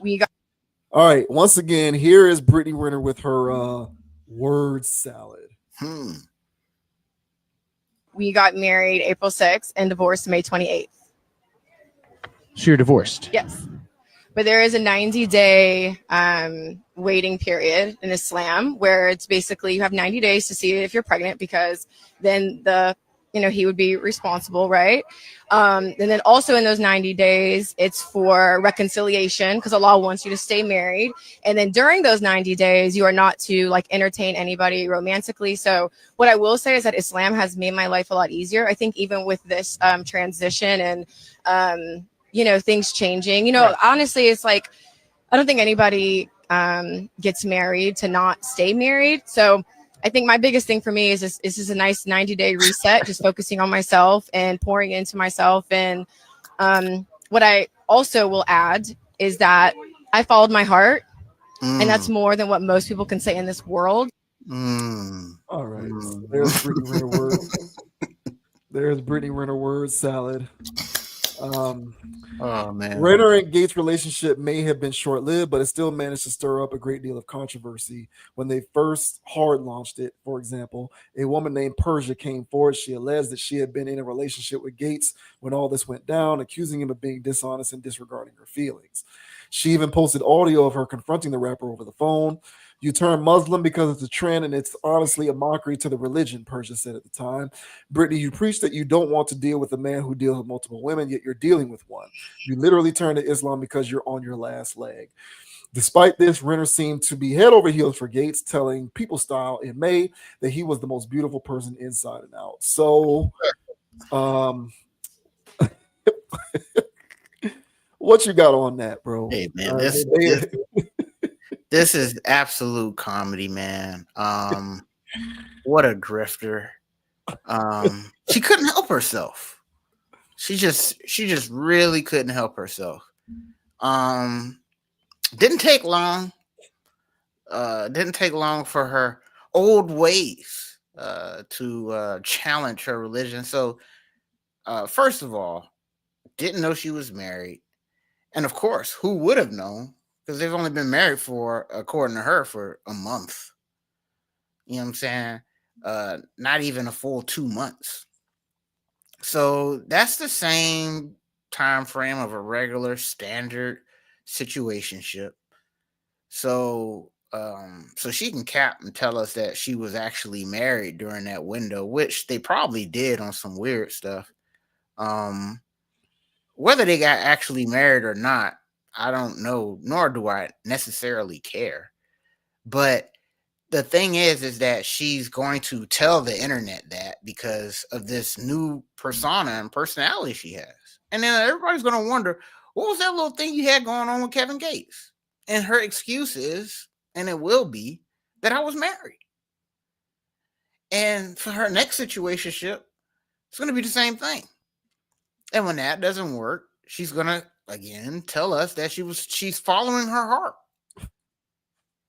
So she's using the religion as a cloak to deceive people. It's a ruse. It's an illusion. So when you look at her, you associate her with something that's, something that's holy and not holy. If you guys get what I'm getting at. So she can't parade that image around, but still live her street ways. So she will continue the cappery.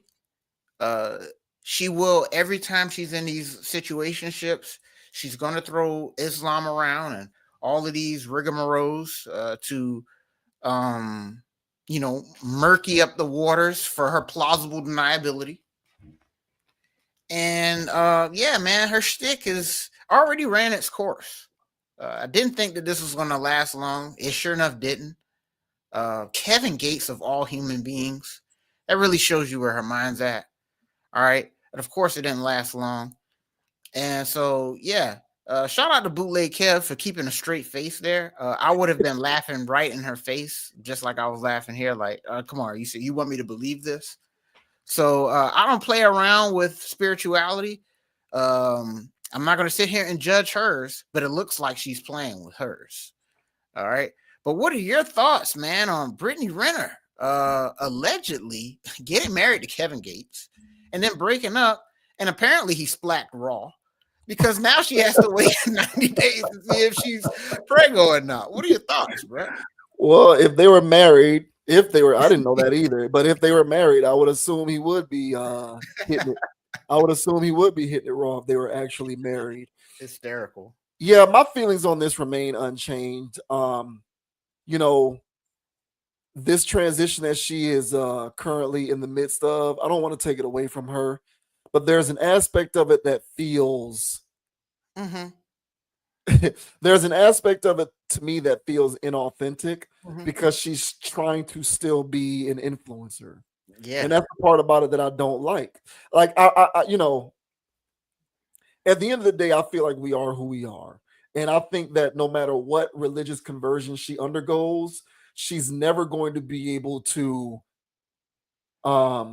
remove herself from what appears to me at this point to be an overwhelming urge to be an attention seeker. Yeah. Because if you legitimately were doing this, you would live by example and you would walk by faith and not by sight. I said this before, and my feelings haven't changed on this. I kind of feel like if she wanted to turn over a new leaf, live a different life, and be a different person, she would recuse herself from public life. She wouldn't be documenting everything on social media and the internet. And she would just be a private person who's living out her faith authentically and looking to find a righteous Muslim man to get married to. But that's not what she's doing. What she's doing is being an influencer, still trying to get attention, still trying to be internet famous, and still trying to somehow dabble in the same relationship space as she was before, albeit within a religious context by getting with Kevin Gates. But what she's still doing is still trying to be with a rapper. Right. Much less a rapper who talks about, having sex in the fitting rooms of department stores in public and having an overwhelming urge to spit in women's mouths because he just gets off on groceries. That. Yeah, and be a grocery eater. So he's talked in his music about being unapologetic about the fact that he likes to do these things. Not to mention the fact that in his music he often talks about keeping multiple women around. Yet you are a woman who says you don't want to be with a man who keeps multiple women, and you get with a rapper, strike one, who has admitted in his music, it's not even an admission, because he's a rapper, and so he's following the rapper code, in which he talks about having multiple women, strike two. So, typically it's 3 strikes and you're out, but really I only need those 2 strikes. I guess the third strike is you continuing to be an attention seeker. So, the part about this that I want to drive home is the danger inherent in listening to her. She is an individual, in my opinion, who ought not to be listened to, because I think at every turn she tries to play this delicate game of positioning herself as having the moral high ground, so much so that she can still pseudo do a lot of the stuff that she used to do, but not be blamed or judged for it, because she's in this higher plane of morality via her religious convergence. And I don't respect that. And I think that there is, and unfortunately, I feel as though there's a lot of people who do the same thing. You have a lot of people in the world who say, I'm tired of living like this, let me make a change. But really, they're not tired of living like it. What they're tired of dealing with is trying to figure out ways to reconcile their chosen lifestyle. So how can I get over trying to reconcile my chosen lifestyle? Okay, well, I can attach a label to what it is that I'm doing. I'm converting to Islam. I'm this, I'm that. We use these careful labels in order to add some moral legitimacy to what we would otherwise be blamed or judged for in terms of our chosen lifestyle. I'd have nothing to say against her if I went on her Instagram and saw that she hadn't posted in a year. Come to find out, Brittany Renner is doing whatever. I don't know. She's a fitness coach, or because that was her initial claim to fame, being a fitness influencer. She'd bounce around from city to city with these pop-up fitness seminars, and that was what she used to do.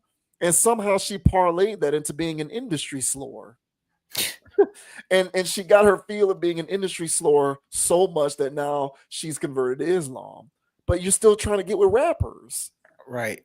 Pick one, Brittany. Which is it? So, she to me is a village idiot as far as I'm concerned. I'm not buying anything that she's selling. It offends my sensibilities that she would even be given a platform on BET Awards, even though I don't have much respect for the BET Awards anyway. Of course not.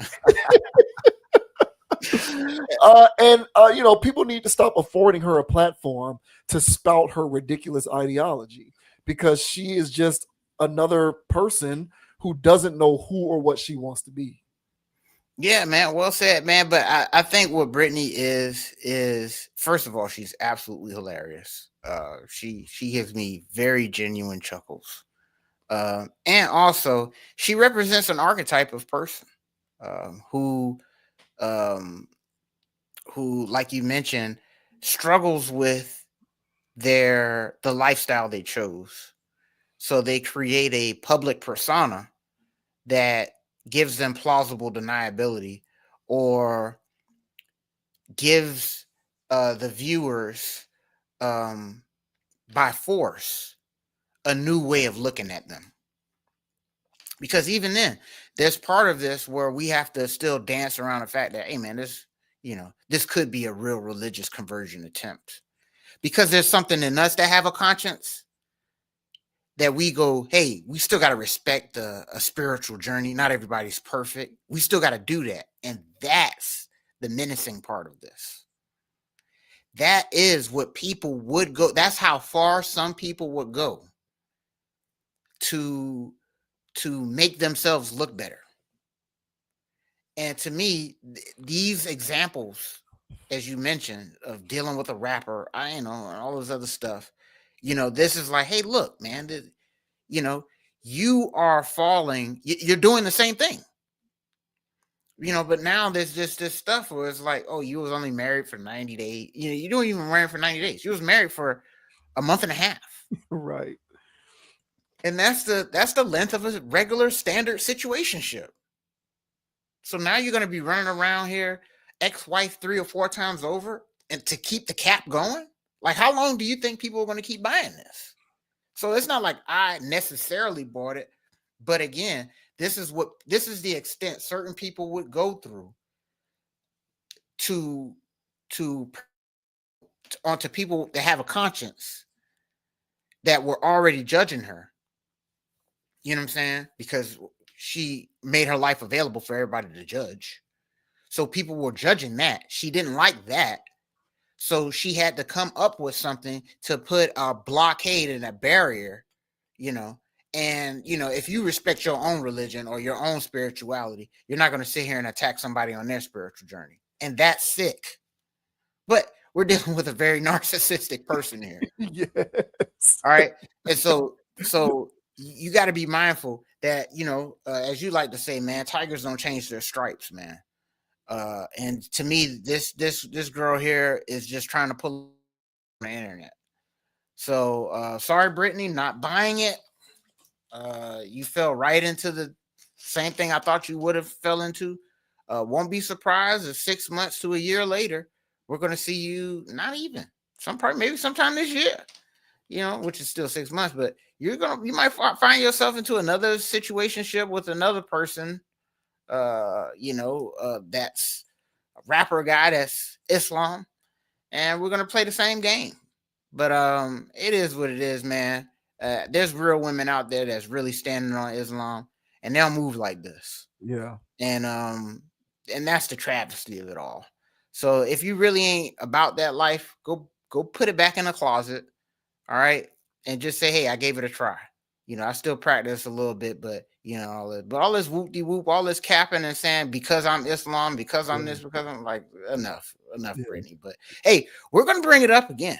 I don't care, bro. The topic comes up again because these are great laughs. I get a good laugh out of all of these topics with Brittany. Yeah. So hysterical stuff.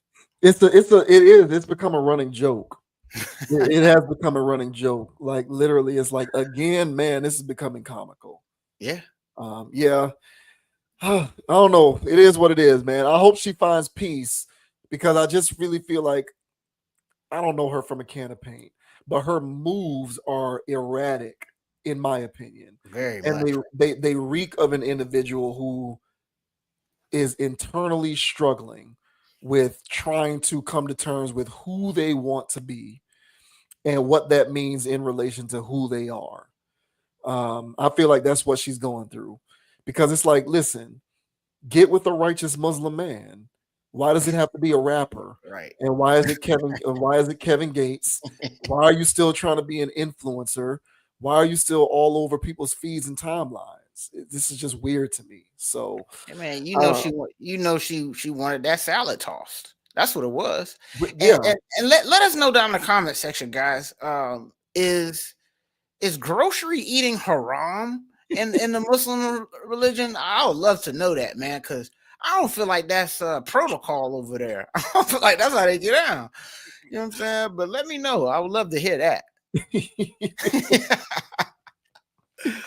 Yeah. For our own personal edification. Yeah. Oh man, it's wild business, man.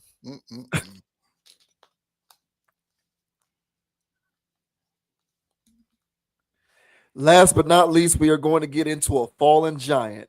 A guy who was once on top of the rap game. Lil Wayne recently put out the Carter 6, and it is being met with mixed reactions from people on the internet. There's people defending it, and there's others who are saying that it is not good at all. So it has folks divided. It's become a very polarizing topic, how to properly dissect and discuss Lil Wayne's latest effort. So this says Lil Wayne's The Carter 6 divides the internet. Fans go crazy with hilarious reactions. Lil Wayne finally dropped his long-awaited album, The Carter 6, and fans have a lot to say about it, both good and bad. Lil Wayne finally drops the Carter. Oh, never mind that part. Lil Wayne returned to the rap game on Friday, which was June 6th, to drop his new LP, The Carter 6. The 19-song project comes 5 years after his most recent solo album, Funeral, and 7 years after he blessed fans with the Carter 5. Tunechi's project features several guest appearances, including Big X The Plug, Big Sean, Machine Gun Kelly, 2 Chainz, Kodak Black, and more. Even Wayne's two children, Cameron Carter and Lil Novi, make cameo appearances on the album. Production on the album are from a variety of track masters, including Wyclef, Lin-Manuel Miranda, Boy Wonder, Manny Fresh, and Wayne himself. Hours after Lil Wayne delivered his new album, fans quickly jumped on social media to offer their opinions about the project.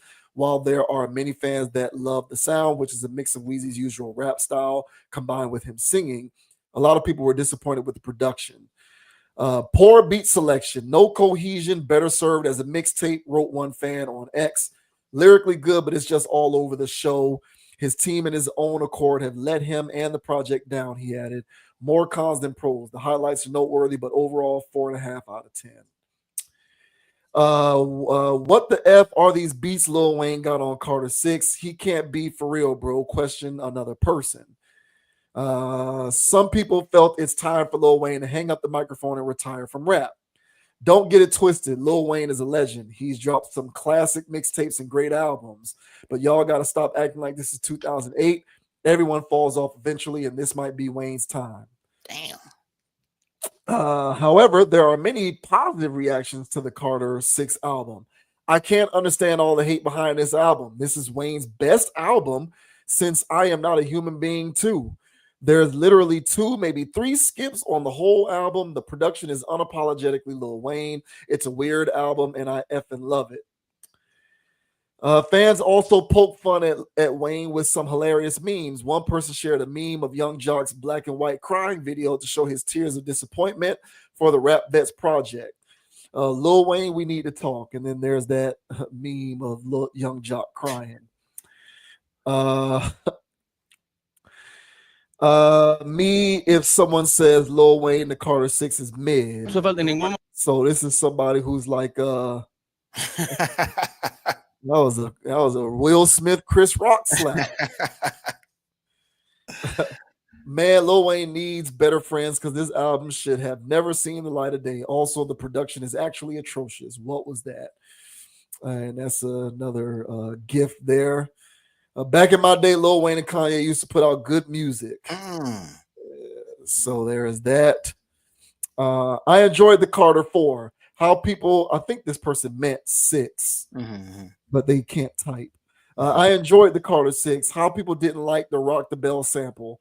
Lil Wayne was paying homage to LL Cool J on that song. You got to be a hip hop historian to recognize that. I like the Carter 6. Yeah, well, we can't take opinions from somebody who can't type 6 properly. The beat that Lin-Manuel Miranda produced for Lil Wayne, there's a bunch of laughing emojis. I don't know if that's making fun of it. I think that's saying that it's not good, I think. Expected more than 5 songs, but great project from Lil Wayne. So there you go, man. That's the reaction. It's split, or I don't know if you would say it was split. It seems like there's slightly more people who say it's not good than people who like it. But what do you make of the polarizing reaction to Lil Wayne's The Carter 6? Yeah, I think it's a genuine reflection of where he's at as a person. To me, Wayne has lost me years ago. Every once in a while, I'll hear a feature where he snaps, or I'll hear a verse where he snaps, or you know what I'm saying? Snaps the way that I, and I go, hey, that's the Wayne I know, and but yeah, he lost me years ago, man. He's been on his own little page. I don't know if it's true or not. Every time they ask Lil Wayne something, he doesn't know about it. He only seems to know about sports. Yeah. And he says, I only pay attention to sports. You ask him about anything social going on, he's not aware of it. You ask him about another rapper or something like that, he's unaware of it. You ask him, what's going on with, the race problem in this country, he doesn't know about it. So he even goes so far as to say it doesn't exist to him. Yeah, man. So Lil Wayne apparently lives in his own world and has for a very long time. And his verses over the years and his albums or mixtapes, in my opinion, have been sounding like that. And so, full disclosure here, I didn't give this a full 100% listen. Honestly, don't plan on it, because for some of the stuff that I did hear, I'm like, yeah, I don't want to hear that. I don't want to hear that. It's Wayne. It's the Wayne that I know of late, but even more off the grid, from the beat to what he's talking about. You know, it's the same. He's talking about the same type of stuff, you know, same type of punchlines and bars, no evolution at all, no real topics ever. He never talks about anything of substance. The few times that he actually does talk on topic about something, you know, it's rare. But he hasn't put together, and somebody can correct me if I'm wrong here, I don't know if you've ever put together an entire body of work that tells a full story. Everything is just punchline bar, this. You know what I'm saying? It's something to do with a toilet, something to do with fecal matter. You know what I'm saying? Something to do about the multiple, 304s that he has around, the drug use. You know, you name it. It's the same talking points. You know, he's been flipping the same thing for over a decade now. So the stuff that I did here, it was the same type of stuff. And so I'm not really anxious to do a deep dive on it. I might have to be doing a project for work or doing something to be like, I'll finally get this a listen. But I did hear some stuff through skimming, and the production, as the people were mentioning in the comment section, I agree with them. You know, this is, to me, it was a miss. But when we're dealing with Lil Wayne, so this is one of those things, man. He will go down as far as whatever the industry form of rap is. Okay, he is a legend in that. He is a rapper. Like when they look back at an encyclopedia, or they look back at the era of when rap was rap and stuff like that, Lil Wayne, as a human being, is a rapper. He doesn't know anything else. And so, I mean, the image here says it all. You know, this guy here embodies what the industry made hip hop into. So he is on the Mount Rushmore of industry rap, and you can't tell me he's not. Because of what he has done, the body of work that he has done, the I don't care, man. This guy's, he's got verses. You know, he's got so many things that I've heard. Oh man, he snapped on that, you know, industry wise. So he's gonna go down forever as a legend. So this stuff that's been missing the mark for me for the past decade, of the historical lexicon in the future, where people do their deep diving and research. And this is going to be heralded. This whole series, this whole Carter series, is going to be heralded as some type of masterpiecean work. So it doesn't rub me the right way at all. But I think historically, I don't think it. People are saying that, oh yeah, this is going to do damage to his legacy. Have you heard his last few albums? This is the same stuff. So I don't think this is going to do damage. I feel like his legacy is already implanted. It doesn't pass my test, but Wayne been not trying to pass my test. So I think this is right on par with him. Like that one commenter said, like, this is the weird stuff that he likes from Lil Wayne. Yeah, this is right. This is very weird. This is very left field. So I think he's tickling the fancy of the people that still love to hear him go wherever he's been going lately. But what are your thoughts, man, on Lil Wayne? Carter 6, the internet is up and down. I've been seeing more people thrashing it, honestly. But, you know, the article is XXL, so they're going to say that, hey, you know, yeah, it's a split. But, you know, I would say consensus-wise, the people are baffled by this, and not in a good way. What are your thoughts, bro? So on Friday, I went to get my hair cut, and I sat down in my barber's chair. First thing that he brought up was how garbage the new Lil Wayne album. So him and the barber in the chair next to him started. They, you know, right when I got in there, I literally sat down. That was the first thing that they started talking about. Both of them said that it's terrible. And my barber said the only song that he liked on the whole thing was a song that features Big Sean. And I think somebody else. Yeah. So he said that's the only song that he liked, but otherwise it's not good. And I'm not surprised to hear that because I thought Lil Wayne lyrically, rap-wise, fell off a very long time ago. Full disclosure, I haven't listened to it either, and I probably won't. Because I've heard snippets, and the snippets that I've heard, I don't think I'm going to invest my time in it too much. And Lil Wayne's recent history tells me it's not worth my time. Yeah, now, I'm in the minority on this, and I know what I'm about to say is going to make people go completely insane. So Lil Wayne fans, buckle up, all right? Because I can imagine this is going to make people lose their minds if you're a Lil Wayne fan. Lil Wayne, to me, had a stretch he had his stretch of 500 Degrees, the Carter 1, and the Carter 2, where I felt like he was on top of the game. Like, he just couldn't do no wrong. Skill-wise, lyrically, beats-wise, he was on top of the game. I guess I can somewhat, it's just that whole period of time. So I think 500 Degrees was in 99, I think something like that. And then so from 99 to like 2005 or 6, to me, Wayne was on top of the game. So in terms of his solo albums, it was those three: 500 Degrees, Carter 1, Carter 2.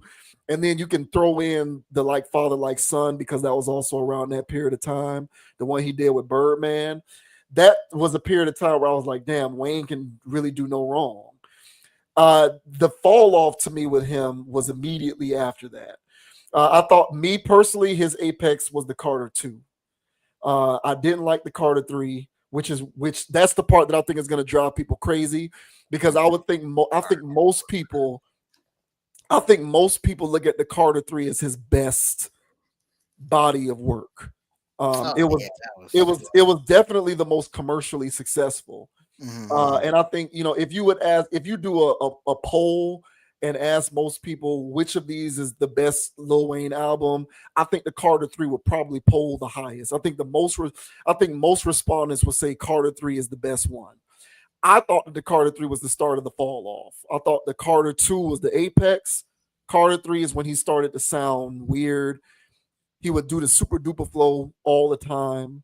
Like you said, he was always doing catchphrasing, metaphor rhyming, rhyming about I'm the shit and that's the toilet. He started rapping like that more than anything else, Dear Mr. Toilet, I'm the shit, all of this kind of stuff. And man, that's a bar though. Otherwise, and that bar is actually from the Carter 2, by the way. Yeah, that was when he was going crazy. Yeah, it's from Money on My Mind. Produced by the Runners, by the way, one of the best producers of their time. But to me, after the Carter 2, that's when the fall off started. I thought the Carter 3 was not good. Lyrically, he started to fall off. He started to sound more and more incoherent, in my opinion. He started to do the super duper flow too much, in my opinion. He was doing too much of that making words rhyme, even if the rhyme doesn't make sense, the Eminem style to me. He started doing that a little too much, in my opinion. And I thought over time it progressed. And his albums from that point on progressively got worse, in my opinion. So I thought that he fell off and hasn't been good for years now at this point. I haven't thought that any of his solo work was good post the Carter 2, but that's just me. Now that doesn't mean that the whole thing is not good. He had a couple songs on the Carter 3 that I like. Let the Beat Build was good. He had a couple songs on the Carter 4 that I thought was good. He had maybe one or two songs on 5 that I thought was good. Everything else to me is just, for the most part, not good. So he's been fell off, and you can attribute that to whatever you want. I don't know if you want to talk about, substance abuse, or, what he likes to dabble in substance-wise, or whatever he has going on in terms of his lifestyle. I don't want to speculate. Whatever you want to attribute that to, my general point is that people saying that the Carter 6 isn't good is nothing new to me, because to me, Wayne ceased to be great in 2005/6, in my opinion. But that's just my opinion. So everybody else can have at it in the comments. I know they're gonna come for me with pitchforks. Oh yeah, bro. I know they're gonna come for me with pitchforks and torches, but that's my take. Wayne, to me, he tried to do the rebirth thing, and I respected him trying to genre bend in that way, but it just wasn't that good to me. It wasn't that good. And the rest of those albums that he put out to me are largely forgettable.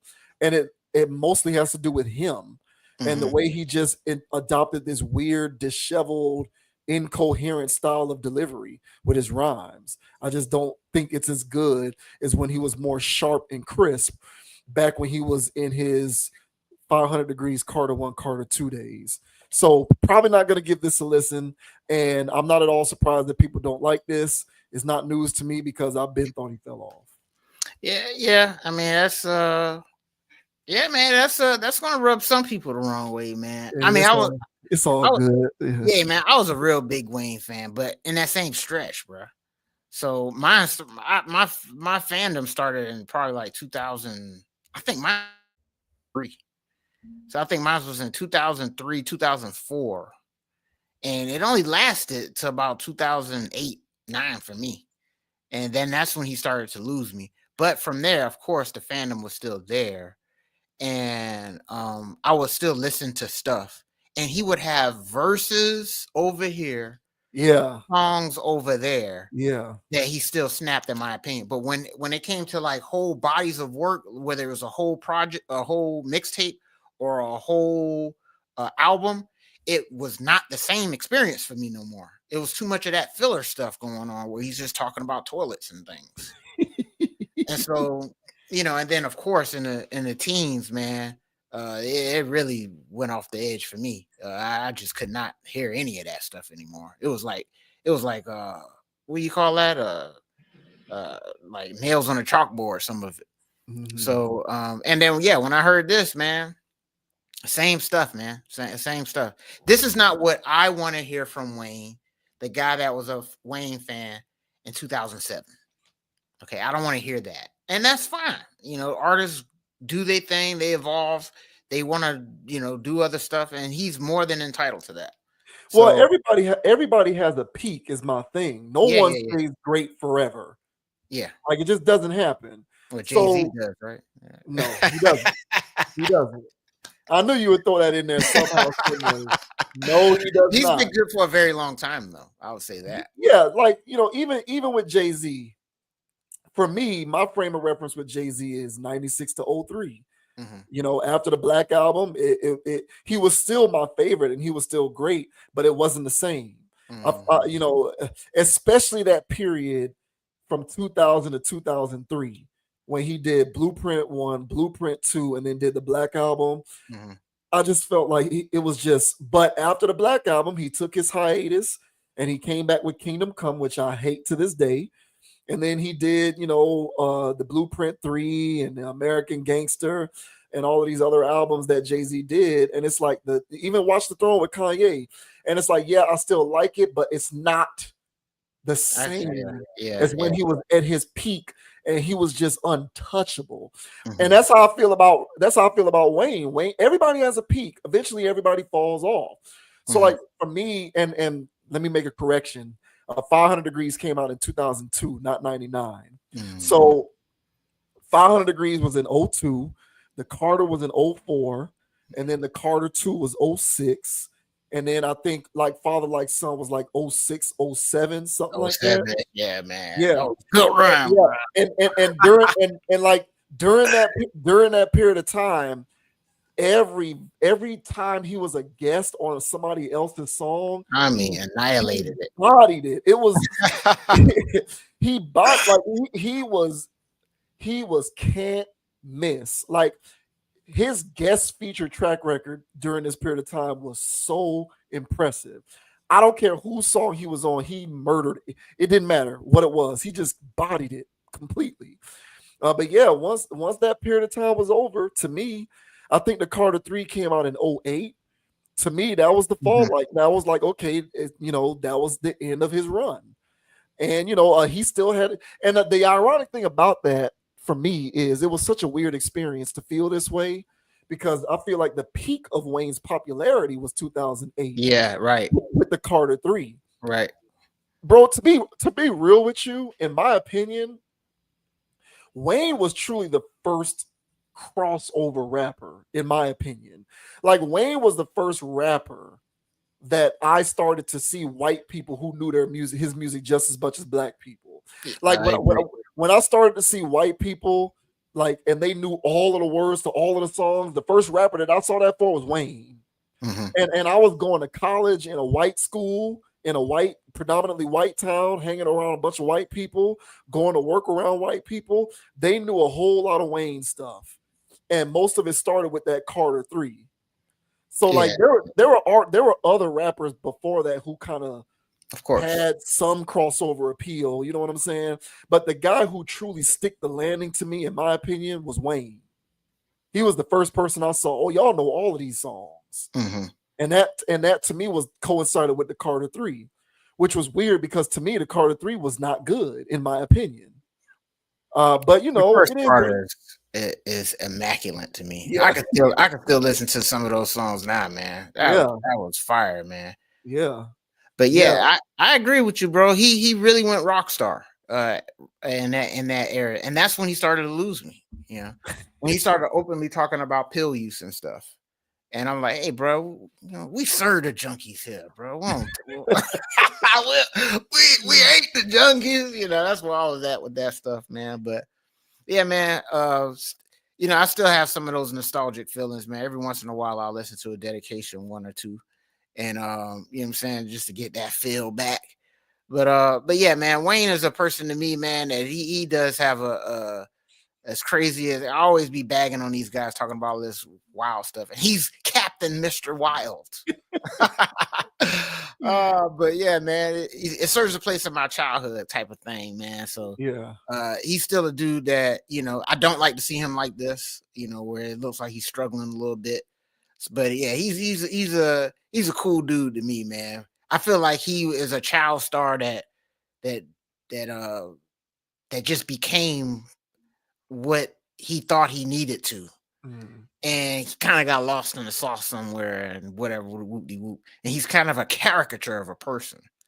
But yeah, man, for whatever reason, there's an empathy there for him. Because I kind of feel bad for him because he really took it there. And he's a living, walking manifestation of taking it there in the rap game.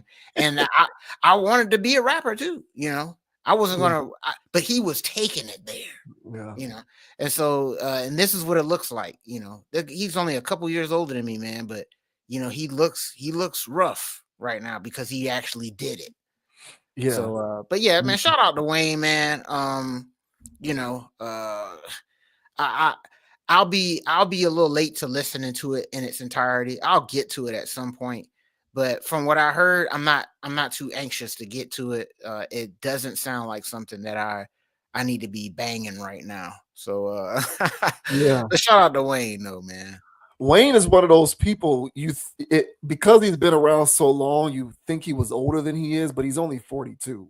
Yeah, dude. Because he's been around for so long. I think when he first was rapping with the Hot Boys, he was like 14. Yeah. So yeah, Wayne's been around for forever, bro. So his longevity is impressive. But yeah, I just, you know, everybody, no one is just on top forever. And you know, I actually thought that he was extended a longer leash than I would have given him. Like I said, to me, he was not done, but to me, he wasn't great after the Carter 2, in my opinion. But a lot of people feel like he just recently started falling off. Yeah. And I don't see it that way. I feel like he's been falling off for a long time. So that's what I'm saying. At least for me, I'll be just random playlists and stuff, and then Wayne will be hopping on something. And I'm like, hey, he kind of snapped on that. I look at the year and it's 2017. I go, oh, okay. He still kind of has it. Yeah. You know, so he'll snap the way I like every once in a while. But this whole new thing that he does, that I'm just not on that. And that's what I'm saying. It's fair, but and this album sounds like all of that.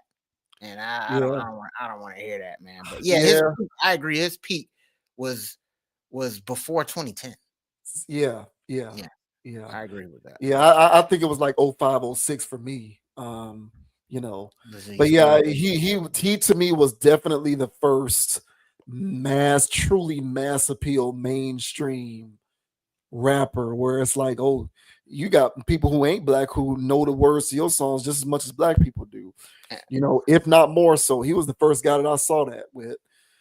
So shouts out to him, man. But the rain don't last forever. I'm probably not going to listen to the album, but I am going to be listening to the Who's House mix this Saturday with DJ Who Kid. I love that show. I listen to that show every Saturday morning, man. So I'll probably hear a few of the tracks. DJ Who Kid will probably play a few of the tracks on his show. Of course. Shouts out to DJ Who Kid on Shea 4-5 Saturday mornings, man, from like 8 to 12, I think, or something like that. Who Kid's a crazy dude, man. But that's gonna end it, folks. That's it for tonight's stream. JV Wins, Dogon SS. Much appreciation and salutations to anybody out there who followed along with us. Major shouts out to They Call Me Desi for chiming in on the live chat. Thank you very much for being a loyal follower of us. We certainly appreciate you as we continue to kick this logical content. I am JV Wins. That is Dogon SS. As always, check us out on Spotify, Apple Podcasts, and Amazon Music. Check us out on TikTok at ConApproach, CONAPPROACH. Check us out on Instagram at ConApproach, same thing. You can find me on Instagram at JVWins, JVWINS. Yeah, man. Thanks to everybody who's been hitting that subscribe button, leaving comments and liking the content. We certainly appreciate it. Please don't hesitate to let us know what you think about the commentary in this or any other video. We love the engagement. We are signing off until the next time that you see our beautiful faces. But until that time, as I always like to say, think for yourself. Don't be a group thinker. Have a mind of your own. And until next time, we'll catch you on the flip side. And the name is Dogon SS. And you can find me on Instagram at Dogon_SS, on YouTube, DraftKings, MySpace, Facebook, even though it's called Meta. Hey, man, if it's Dogon_SS, I'm out there, man. Make sure you guys like, subscribe, and all that good stuff from there. And as I say on every pod, guys, all right, don't be too high, don't be too low. Keep it calm, keep it chill, keep it pure. And don't let anybody get you off your pivot. So until the next time, everybody, we greatly appreciate y'all for liking, subscribing, consciously leaving comments and all that good stuff. All right, we'll see y'all in the next episode. Yeah. All right, y'all. Thank you very much for watching. We'll see you next time. And if you're checking us out on these videos, thank you very much for watching. We will see you next time. Them Tyler Perry fans gonna come for our rap, bro. Bro, I'm right here, baby. What's up? Hey, it's all love to the Tyler Perry fans out there, man. It's all love, man. We just giving our opinion, man. I want the smoke, man. Bring it. You know what I'm saying? Hey, man, go Heat, man. Go Canes. Yeah. Tyler